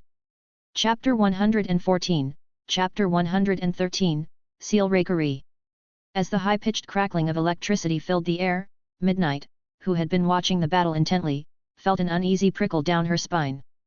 This sound was sharper, more intense than before, almost like thousands of birds screeching in unison. The memory of something she'd once seen and heard during a deep training exercise flashed through her mind, and an instinctive sense of danger welled up inside her. Stop! Kaminari, stop! She shouted, her voice echoing across the arena. Without hesitation, she tore the fabric from her arms, releasing her sleep-inducing pheromones, and directed the pink gas towards Kaminari. But the intense heat radiating from the stadium floor prevented her quirk from reaching him, the gas evaporating before it could get close. Meanwhile, Cementos and Vlad had already moved to intercept. Even All Might on the teacher's bench and Endeavor in the stands looked tense, realizing the severity of Kaminari's next move. This attack, it could be dangerous. But Kaminari's speed in his high-voltage mode was no joke. With his hand outstretched, holding a dense orb of dark gold electricity, Kaminari launched himself off the top of the ice formation, tearing through the arena with blazing speed. Shards of ice shattered in his wake, leaving a trail of golden afterimages and fractured ice along his path. Crack! Kaminari tore through the lingering flames and searing waves of heat, charging straight at Todoroki. Can't even stop it with fire. Todoroki's eyes widened as the dark gold glow grew larger in his vision. But he wasn't about to back down. So what? He shouted defiantly, summoning twin streams of ice and fire from both sides of his body, the two elements surging forward in tandem. In that instant, the arena was split into a world of fire and ice, Todoroki unleashing the full power of his quirk, pushing beyond anything he'd done before. He was combining his flames and ice at once, pushing both sides to their limits. The collision of superheated air with intense cold created a massive pressure wave, an explosive air burst that roared through the stadium. Boom! Kaminari's golden pupils narrowed as the explosion and shockwave barreled toward him. Let's finish this! With a fierce shout, he poured every ounce of electricity in his body into the energy ball in his right hand, even drawing power from the high-voltage field that protected him. His golden aura faded visibly, while the electricity in his hand intensified, forming a dark gold spear of energy that extended from his fingertips. Boom! Boom! Boom! The arena was engulfed in blinding light as Kaminari's Raikiri met Todoroki's fire and ice head-on, creating a brilliant white flash. The sheer force of the impact unleashed a shockwave that obliterated the massive iceberg, scattering it into tiny shards that evaporated almost instantly in the extreme heat. For what felt like an eternity, the light and noise were overwhelming, a deafening roar that rattled every corner of the stadium. The audience shielded their eyes, and an intense wind whipped across the arena, tearing through the stands with the force of a typhoon. When the dust began to settle, and the harsh light finally dimmed, a heavy silence blanketed the stadium. Thick white mist filled the arena floor, obscuring everything from view. The audience held their breath, waiting for any sign of the two fighters. Slowly, the white mist began to dissipate, swirling as if disturbed by a force within. As it cleared, the crowd squinted, trying to make out what had happened. The first thing they noticed was that Midnight, who had been in the stands, was now plastered against the wall above the audience, clinging to it like a portrait in an awkward position. And, pressed up against her, was a grinning Mineta, his nose bleeding profusely. Ah! I can die happy now. Mineta sighed dreamily, reveling in his proximity to Midnight. Midnight, clearly uncomfortable, pushed herself off the wall and grabbed Mineta by his collar, flinging him aside. Her face flushed, not from Mineta's antics, but from the embarrassment of being thrown into the wall in front of the entire stadium. She quickly tried to regain her composure as the mist continued to clear. Finally, the field came into view. But instead of Todoroki or Kaminari, the first thing the audience noticed was All Might, standing firmly in the center of the field, gripping Kaminari's right wrist tightly. Kaminari's hand still crackled faintly with residual electricity. And nearby, Endeavor lay in a crater against the stadium wall, looking somewhat battered, having apparently been flung there during the final clash. Kaminari, what was that move? All Might, towering over Kaminari, looked down with a serious expression. Held by cement restraints and a few blood ropes, Kaminari couldn't move. He met All Might's gaze and replied with a slight smirk. Raikiri. He hesitated for a moment, then added quietly, an upgraded version. He'd considered calling it Chidori before, but somehow, the name Raikiri felt like a better fit for him. Raikiri. All Might repeated the name to himself, committing it to memory. After a moment, his expression grew stern again. Kaminari, tell me honestly. Did you use this Raikiri intending to kill Todoroki? Kaminari looked up, meeting All Might's gaze directly. A faint smile touched his lips as he spoke calmly. Look closely at where my hand was aimed. I didn't go for his vital points, I aimed for his right arm. All Might glanced at Kaminari's right hand, still faintly glowing, and after a moment, nodded in agreement. You're right. With All Might's grip holding him in place, there was no way Kaminari could have shifted his aim. Even Endeavor wouldn't have been able to change his trajectory in that situation. Seeing Kaminari's measured expression, All Might's stance relaxed slightly. Kaminari, I have a request, All Might said, his voice carrying a weight of authority. Kaminari sighed inwardly, thinking to himself, do I even have a choice? He nodded. Go ahead. All Might released Kaminari's wrist, still looking down at him with a serious expression. Kaminari, I want you to temporarily seal this Raikiri technique. Don't use it on your classmates again. And even if you face villains in the future, use it only as a last resort. Understood. Kaminari agreed without hesitation. Chapter 115, Chapter 114, Decision. Teachers, can you let me go now? Kaminari asked, his voice tinged with a bit of frustration. Cementos and Vlad exchanged glances before nodding in agreement, releasing their quirks. In truth, their intervention had been more of a precaution. If it hadn't been for All Might stepping and charging directly into the heart of the explosion to shield Todoroki from Kaminari's Raikiri, things might have turned out very differently. All Might's decisive punch not only neutralized Kaminari's attack but also dispelled the fire pillar Endeavor had launched in retaliation. Without his intervention, there was a high chance that Todoroki would have been seriously hurt. Then again, Cementos couldn't help but think Endeavor had overstepped, too. Entering the arena from the stands and launching an attack on a student? It was technically a breach of the school rules, something that could even be viewed as villainous behavior. Endeavor, return to the stands. All Might stepped forward, blocking Endeavor's path as he tried to approach his son. Young Todoroki is fine. Realizing his own overreaction, Endeavor's expression shifted slightly, though his gaze remained icy.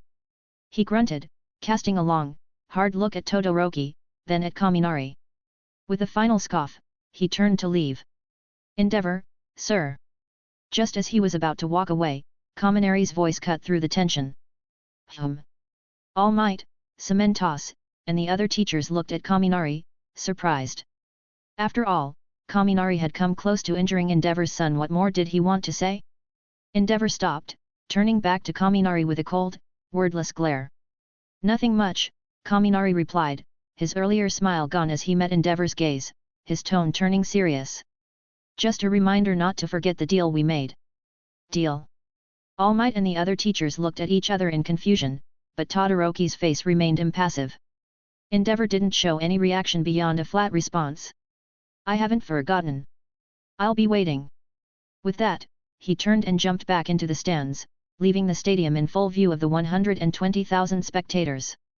The crowd watched in silence as he strode out of the Hero Sports Hall, quickly disappearing from sight. All Might raised an eyebrow, turning back to Kaminari. Kaminari, what exactly is this deal between you and Endeavor? It's nothing serious, Kaminari shrugged nonchalantly. He chose to leave it at that, avoiding any public discussion of his issues with Endeavor. It felt too petty to air grievances openly, especially given the intensity of the battle they'd just had. But deep down, Kaminari thought to himself, sooner or later, Endeavor, I'm going to hit you back for everything you've done. Head referee, what's the status of this match? Did Kaminari Denki win? The stadium was still buzzing with confusion when Present Mix's voice broke the silence, asking the question that was on everyone's mind. Midnight turned to Kaminari, a hint of uncertainty in her expression as she spoke. Well, if we're judging purely by the battle's outcome, then yes, Kaminari would be the winner. But there are also competition rules that prohibit using excessive force or techniques that could be lethal. She paused, glancing at All Might for confirmation. If All Might hadn't intervened, Todoroki could have been seriously hurt, maybe even worse. All Might considered this, then nodded. It's true.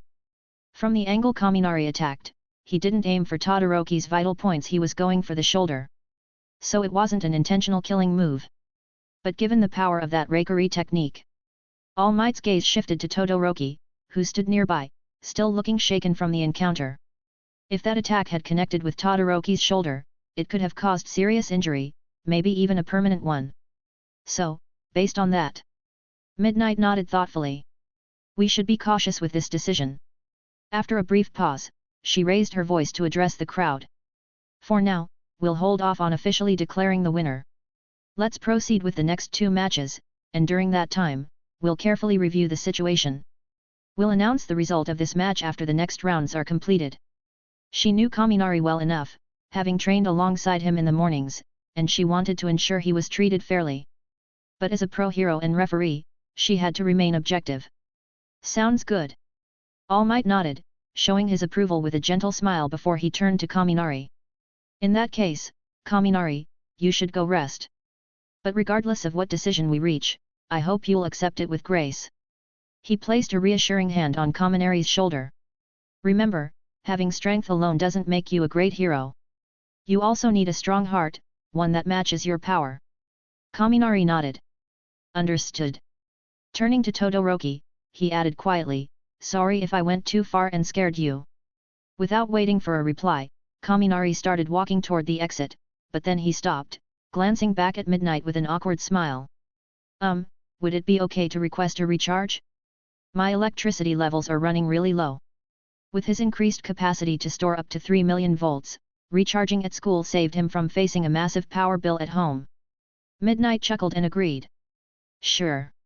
We'll start drawing lots for the next match soon, so there's a chance you'll be fighting again. But remember, if the verdict goes against you, even if you win the next match, you'll be disqualified from advancing to the finals. Kaminari shrugged. Got it. At this point, he knew there was no point in stressing over the outcome. Whatever happened, he'd deal with it. His thoughts drifted to Tetsu, who he hoped to meet in the finals. In the earlier rounds, Kaminari had sensed Tetsu's determination and eagerness to challenge him. And as a friend, he wanted to honor that by facing him head-on. After all, as heroes in training, wasn't it natural to respond to each other's fighting spirit? Chapter 116, Chapter 115, Tokoyami's Weakness. Kaminari. In the corridor, after recharging his electricity reserves, Kaminari made his way back to the auditorium to meet Kyoka and the others. On the way, he crossed paths with Tetsu, who was heading toward the arena. Tetsu. Kaminari offered a sheepish smile. Sorry, but I might not make it to the finals. You'll make it. You will make it. Tetsu's tone was firm, even though both of them understood that the outcome was still uncertain. But if you don't, then I'll give Todoroki a proper beating in your place. Tetsu declared, his voice rising with conviction. Because I don't accept it. Kaminari raised an eyebrow. Don't accept what? I don't accept him making it to the finals in this way. Tetsu said, locking eyes with Kaminari.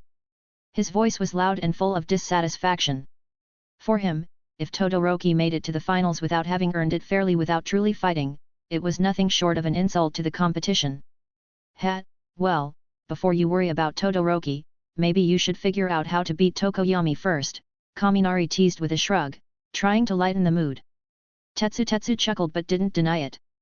Kaminari, however, seemed to slip into a thoughtful tone, analyzing the situation aloud. Tokoyami's strong, but, if you can figure out how to handle his dark shadow, he's not that hard to beat, Kaminari said, his mind ticking through Tokoyami's strengths and weaknesses. Most of his power is tied to dark shadow, and while it's fast and strong, Tokoyami himself isn't as remarkable in other areas. If you can lure dark shadow far enough away from him, you could use that window to rush straight at Tokoyami with something like shave. Tetsu smirked at Kaminari's familiar way of dissecting strategies. It reminded him of Midoriya. Yeah, well, about that. I'm still working on shave. Tetsu scratched his head sheepishly. I only just figured out the right step frequency. I can't control the direction or distance properly yet. Ah. Kaminari blinked, then let out a disappointed sigh. That's a shame. I was kind of looking forward to seeing you teleport all over the field. Tetsu laughed at Kaminari's honesty. Don't worry, though. Even without shave, I'll take down Tokoyami and make it to the finals. With a confident grin, Tetsu patted his chest and walked past Kaminari toward the arena. Just before entering the corridor leading to the field, he paused without turning back. Whether you make it to the finals or not, Kaminari, I'll be waiting for you there. Kaminari stood silently, watching his friend's retreating figure. In that moment, he felt a pang of gratitude for having such a determined and loyal partner. On the other side, Tokoyami had already stepped onto the cement arena amidst cheers. He stood still, his sharp gaze fixed on the shadowy corridor where Tetsu was emerging. Be ready for his strange tactics, Tokoyami thought to himself, steeling his resolve. Tetsu stepped into the light, his iron-hard stance exuding confidence. Kaminari, now seated among his classmates, glanced around, noticing that Todoroki was conspicuously absent from the crowd. Meanwhile, on the Class B side, Momo was unusually quiet. His typical sharp tongue was nowhere to be found as he observed Kaminari from a distance, his expression tinged with unease. Kendo, listen, Momo said to the orange-haired girl beside him. If Kaminari or Todoroki ends up being your opponent in the next match, my advice is simple, forfeit. There's no way we can compete with them. But Kendo shook her head firmly. I can't do that. Kendo. I know they're both way stronger than me, and my odds of winning are basically zero, Kendo interrupted. But backing down just because of that? That's not what a hero does. Her voice was steady and filled with conviction. Plus ultra. Relentless progress, never ending. Even if I lose, I'll at least land a punch before I go down. Momo fell silent, though it was clear he didn't agree. Start. Present Mix energetic voice signaled the beginning of the match. As soon as the game began, Tokoyami's dark shadow emerged, its massive form rushing toward Tetsu. Neither side wasted time exchanging words. Tetsu charged straight in, meeting Dark Shadow's assault head-on. His first attack came in the form of a powerful kick, his steel-coated leg striking with tremendous force. Boom! The collision was explosive. Tetsu's kick sent Dark Shadow reeling back, unable to withstand the sheer power of the blow. Don't fight him head-on. Go for aerial attacks, aim for his head. Tokoyami called out, recalling Bakugo's strategy against Tetsu earlier. Dark Shadow quickly adjusted, flying high above Tetsu and diving down toward his upper body. But Tetsu just smirked. In the audience, a tall, muscular man with a stern expression, Tetsu's mentor, Daimon Goro, also allowed himself a small smile. As Dark Shadow dove down, Tetsu shifted his stance, adopting a judo posture that took everyone by surprise. You've been too focused on my legs, Tetsu said. Time for me to remind you what real grappling looks like. Before Dark Shadow could react, Tetsu caught its arm and, with a powerful movement, slammed it into the ground. What? Tokoyami's eyes widened as he watched the normally indomitable Dark Shadow crumble under Tetsu's technique. Attacking from above? That's a rookie mistake, Tetsu said confidently. I've been training with Daimon-sensei for years, he's over 2 meters tall. I've faced overhead attacks more times than I can count. And? Tetsu added, his grin widening, I've figured out your weakness. Before Dark Shadow could recover, Tetsu unleashed another devastating kick, this time enhanced by his developing shave technique. Boom! The blow sent Dark Shadow flying, its form dissolving into streaks of black light as it was forcibly pushed back toward Tokoyami. Move, partner! Tokoyami shouted, leaping to the side to avoid being caught in the backlash. But Tetsu's voice cut through the air. It's no use, Tokoyami. You and Dark Shadow are connected. You can't escape. Boom! A loud crash echoed as Tokoyami's expression shifted from calm to alarm. Chapter 117, Chapter 116, Kaminari's Approval. No one expected the battle between Tokoyami and Tetsu to end so quickly, especially the students in Class 1A, who were more shocked than anyone else. For months in their combat training sessions, Tokoyami's performance had consistently been top tier, arguably second only to Kaminari, Todoroki, and Bakugo. That's the key. Kaminari muttered, watching the replay of Tetsu's victory with interest. If you've got enough raw power to suppress Dark Shadow and send it flying, you can take them both down in one move.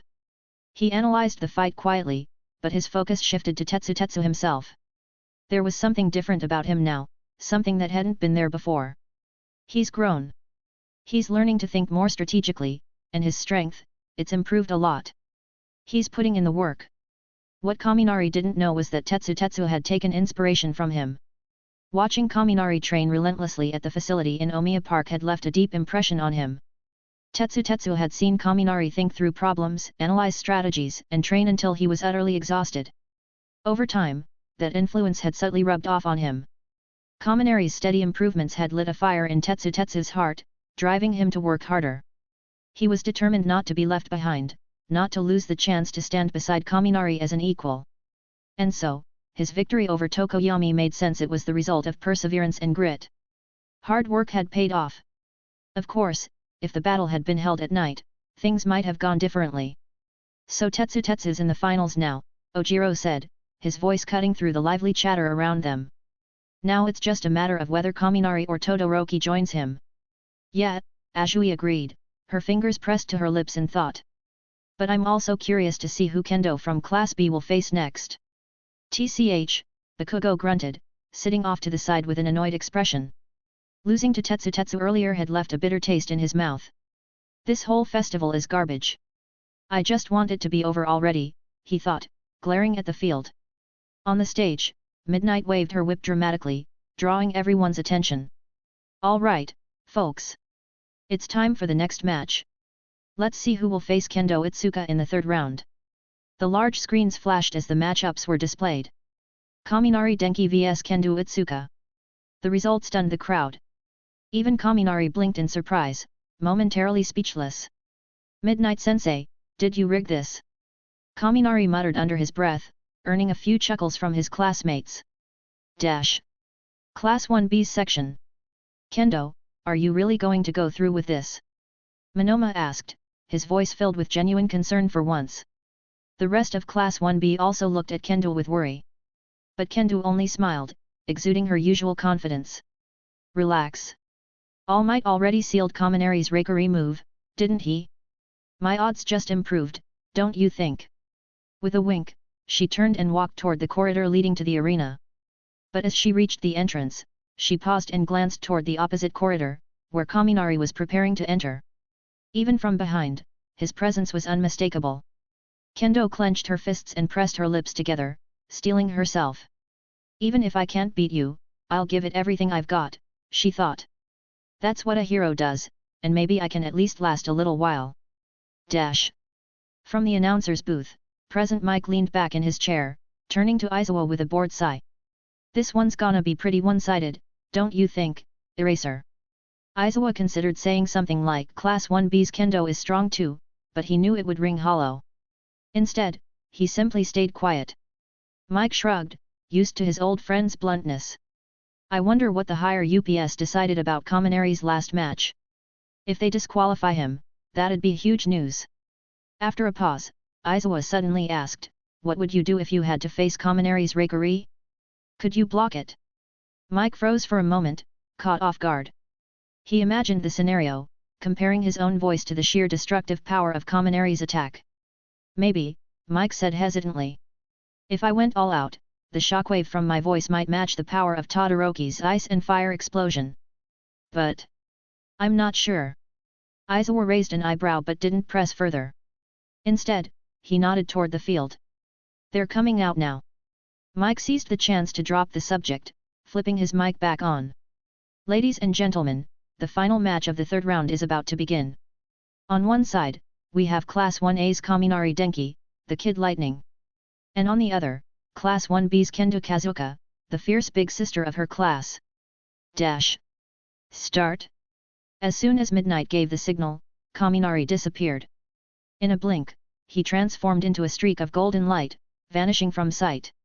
Kendo barely had time to react before she felt a presence behind her, accompanied by a warm sensation on the back of her neck. Sorry, Kaminari said softly, his voice calm but firm.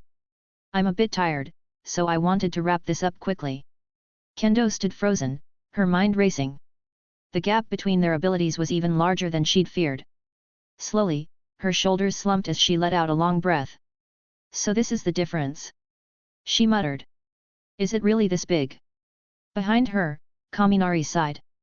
If you're ready to surrender, I won't have to shock you. No need to make this harder than it has to be. Kendo hesitated. She could hear the concern in Kaminari's voice, but... No, she said firmly, standing tall. Heroes don't surrender.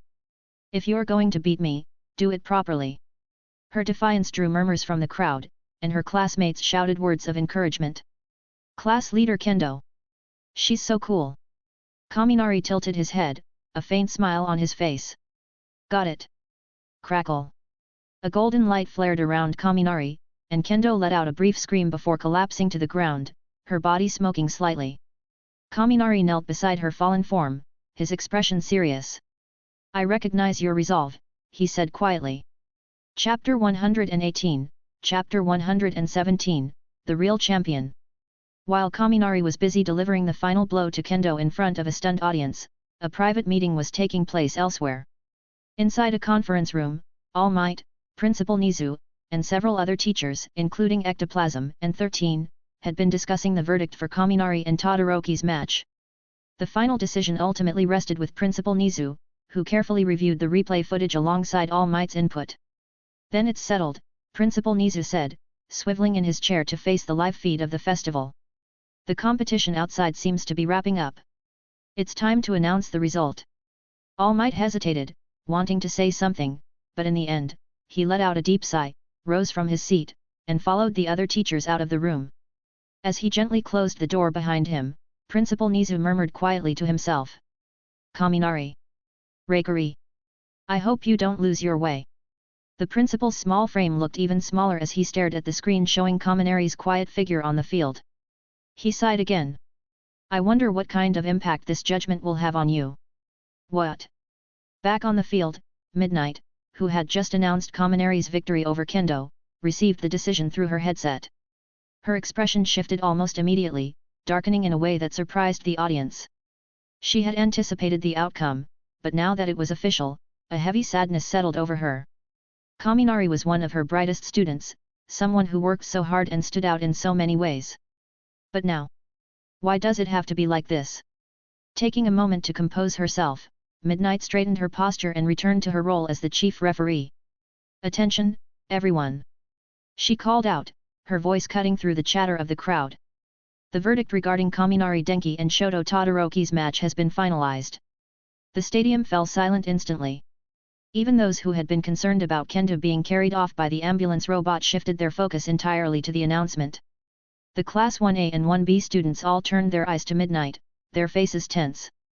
Among them, Tetsu, Bakugo, Momo, and Kyoka watched with bated breath. Even Todoroki, who had quietly reappeared in the corner, looked up. Final verdict. Midnight's voice rang out clearly.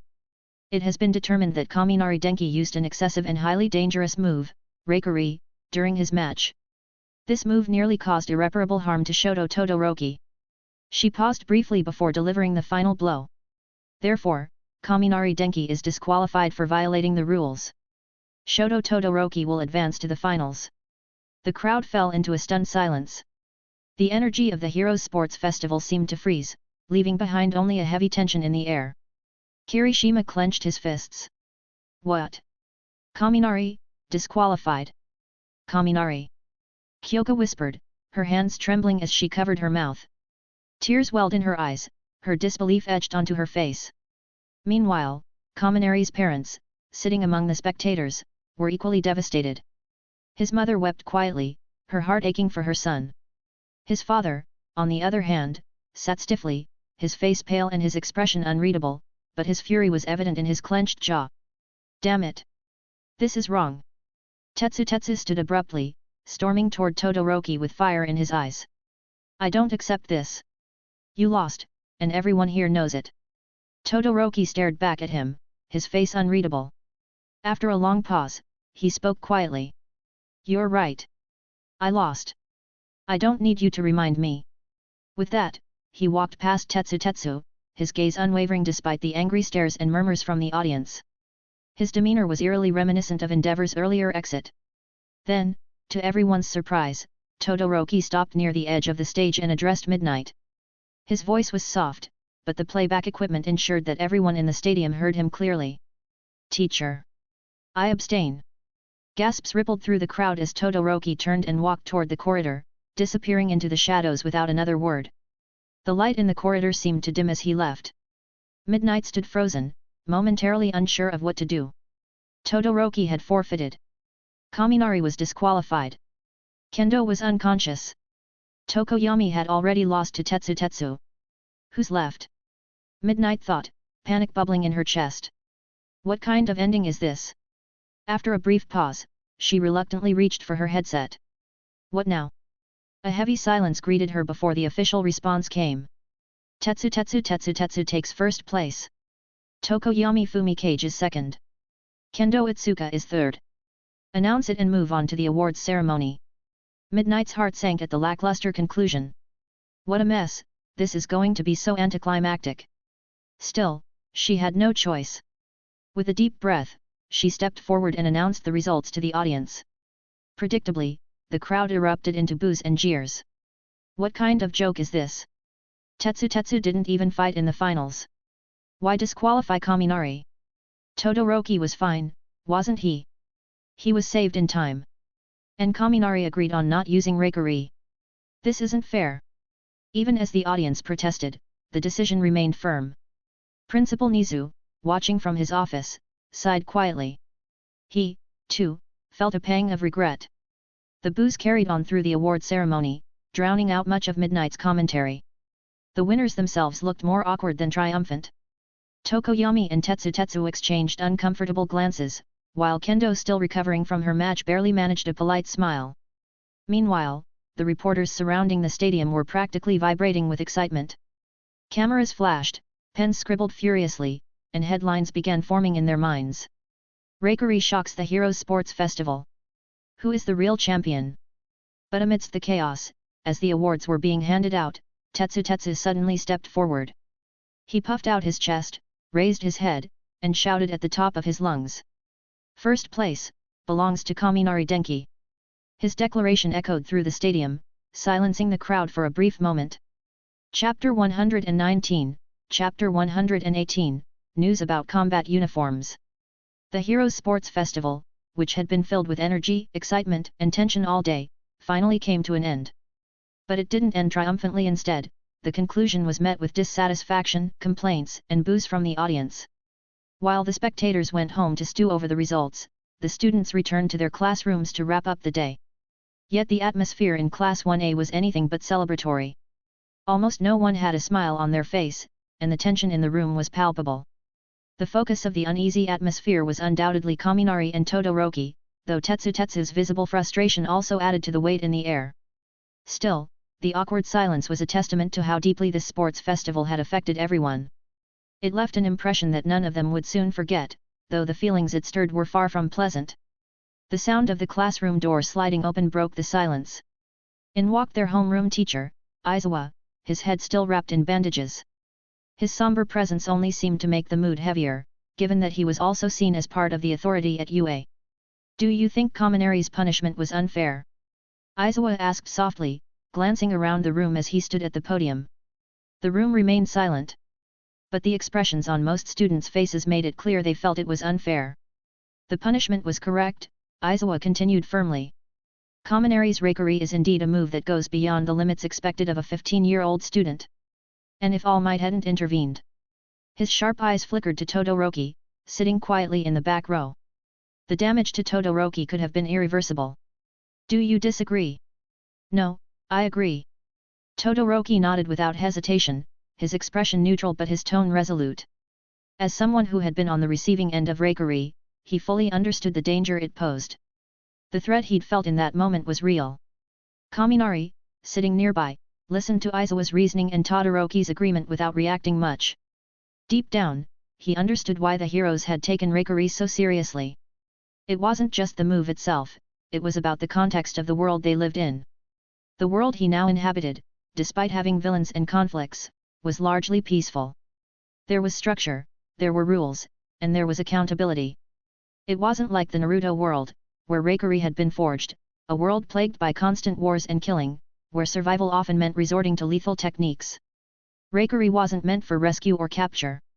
It wasn't a defensive technique. It was, at its core, a killing move, designed for combat in a much harsher, more dangerous environment. Here, in a society that valued life and restraint, it made sense why Raikiri would be viewed as a move that crossed a line. To many heroes, it likely seemed like something only villains would develop. Principal Nizu's decision to punish Kaminari hadn't been made lightly. It was meant to be a wake-up call, a reminder to Kaminari to tread carefully moving forward. These thoughts ran through Kaminari's mind as Aizawa addressed the class. When Aizawa's gaze landed on him, asking a silent question, Kaminari nodded. What else could he do? The decision had been made, and dwelling on it wouldn't change anything. Complaining wouldn't help. It was better to accept the judgment and move on. As for sealing Raikiri, Kaminari understood the reasoning. He could agree to not use it on his classmates, but if a situation arose where his life was on the line, if he were facing villains he wouldn't hesitate. Rules or no rules, survival came first. All right, Aizawa said, nodding in approval. Since both parties involved agree, we'll leave this topic behind. Let's move on. The class listened intently as Aizawa continued, his tone calm and direct. First of all, good work today. You all performed admirably during the sports festival. As a reward, the school has decided to give you a short break. Tomorrow and the day after are official holidays. During this time, recruitment offers from professional heroes will start coming in. After the break, we'll sort through the offers and announce them. Until then, enjoy your time off. With that, Aizawa turned and walked out of the classroom, leaving the students to process everything he'd said. As soon as Aizawa was gone, a collective sigh of relief swept through the room. Ashido, Mineta, Midoriya, and others visibly relaxed, their shoulders dropping. That was intense, Ashido murmured. Kaminari, Momo called out, standing up from her seat. Are you coming over to my house today? Not today. Kaminari shook his head, offering a small smile. I think my parents were pretty shaken by everything that happened. I should spend some time with them. He glanced at Tetsu, noticing the gold medal sitting on his desk. Without dwelling on it, Kaminari turned back to Momo. What about you, Tetsu? Are you heading to the judo gym later? Tetsu hesitated, his frustration still simmering beneath the surface. But Kaminari's calm demeanor seemed to ease his nerves. I was planning to, Tetsu admitted. But after what you said, I think I'll head home instead. Great, let's walk together, Kaminari said with a grin. As the class started to file out, Kaminari turned to Kyoka, who had been quietly standing nearby. Kyoka, he said, if you're free the day after tomorrow, let's meet in the studio. We should take advantage of the sports festival buzz and drop a new single. Kyoka's eyes lit up, her earlier sadness momentarily forgotten.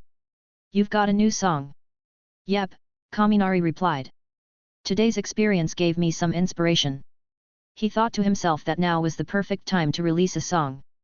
He hadn't checked the internet yet, but he could already imagine his name trending across Japan. By tomorrow, when the newspapers hit the stands, his notoriety would likely skyrocket. Kaminari, Momo, Tetsu, and Kyoka left the classroom together. As they approached the school gate, Kaminari's phone buzzed in his pocket, his ringtone only my railgun breaking the silence. You guys go ahead, I'll catch up, Kaminari said, stepping aside to answer the call. Hello? Is this Mr. Kaminari Denki? Yeah, speaking. Who's this? This is a representative from the Support Equipment Development Division under the Mitsui Group. I'm calling to let you know that your combat uniform is nearly complete. Kaminari's eyes lit up. Really? Yes. We'd like you to come in for a fitting to finalize the design. If you have any additional feedback, we can make adjustments on the spot. When would be a good time for you to visit? Kaminari hesitated. Where are you located? The representative gave him the address, and Kaminari realized it was a bit far from his home in Saitama City. I'm a bit tied up right now, Kaminari said thoughtfully. Can I contact you in a few days to schedule something? Of course. Just let us know when you're ready. Thanks. I'll be in touch soon. Chapter 120, Chapter 119, Popularity Explodes. Who was that on the phone, Kaminari?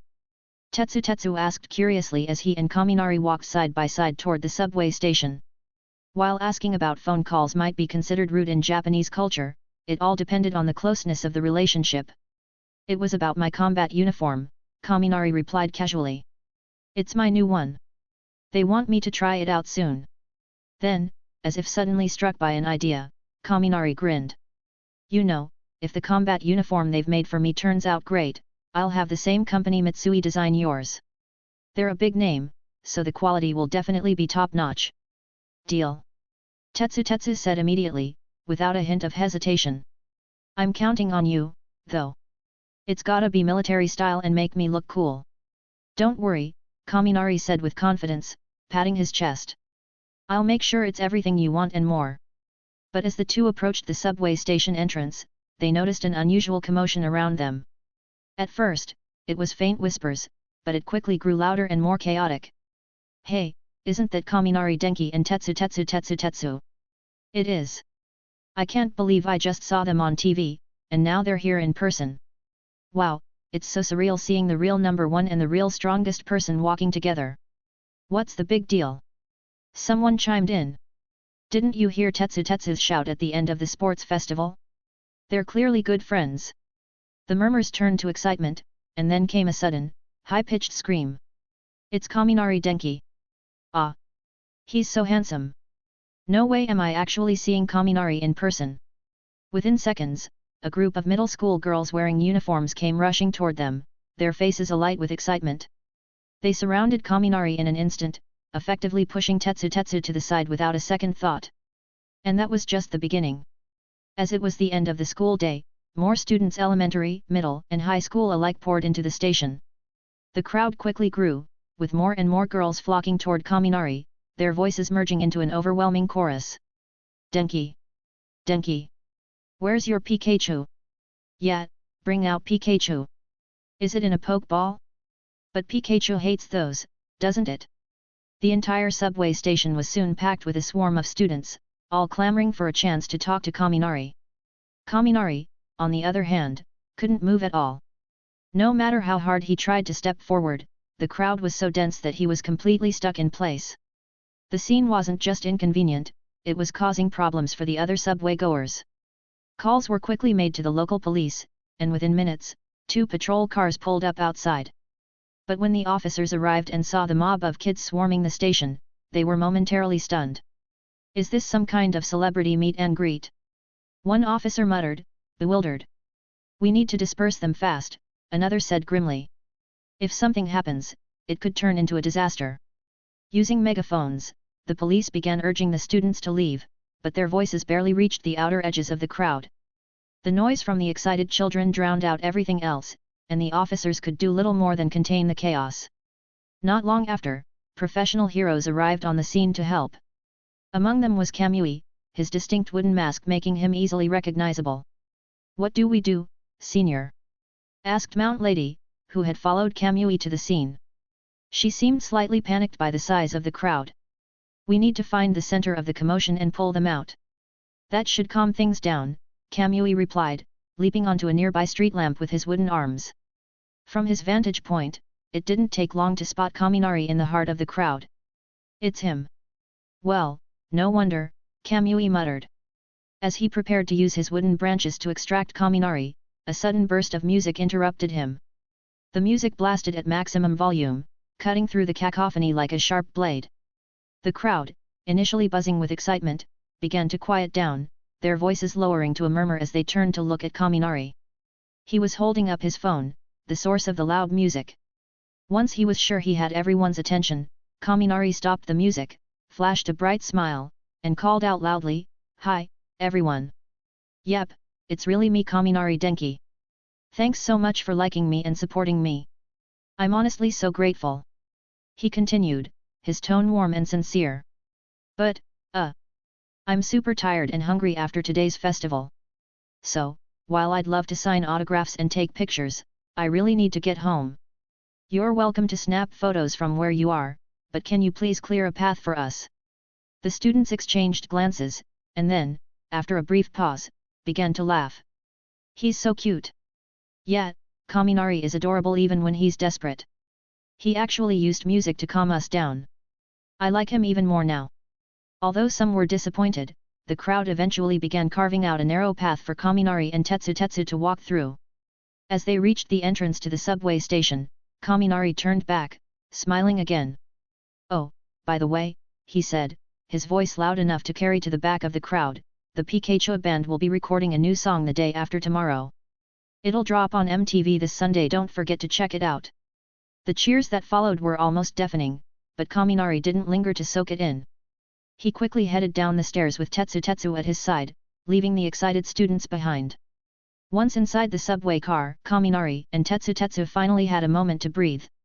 You're seriously something else, Tetsu muttered, shaking his head. What are you gonna do if this keeps happening? Kaminari chuckled, leaning back in his seat. I'll take it as it comes.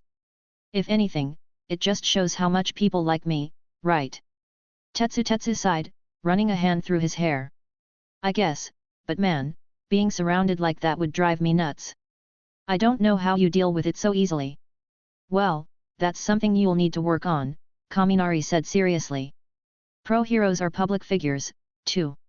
If you want to be someone admired like All Might, you've got to get used to the attention. Tetsu raised an eyebrow, smirking slightly. You're probably right, but sometimes it feels like you're just trying to convince me to suffer along with you. Additionally, if you would like to request novels and access my Google Drive where I have 200 plus audiobooks, then you can join my Patreon. Link is also provided in the description. Thanks for listening.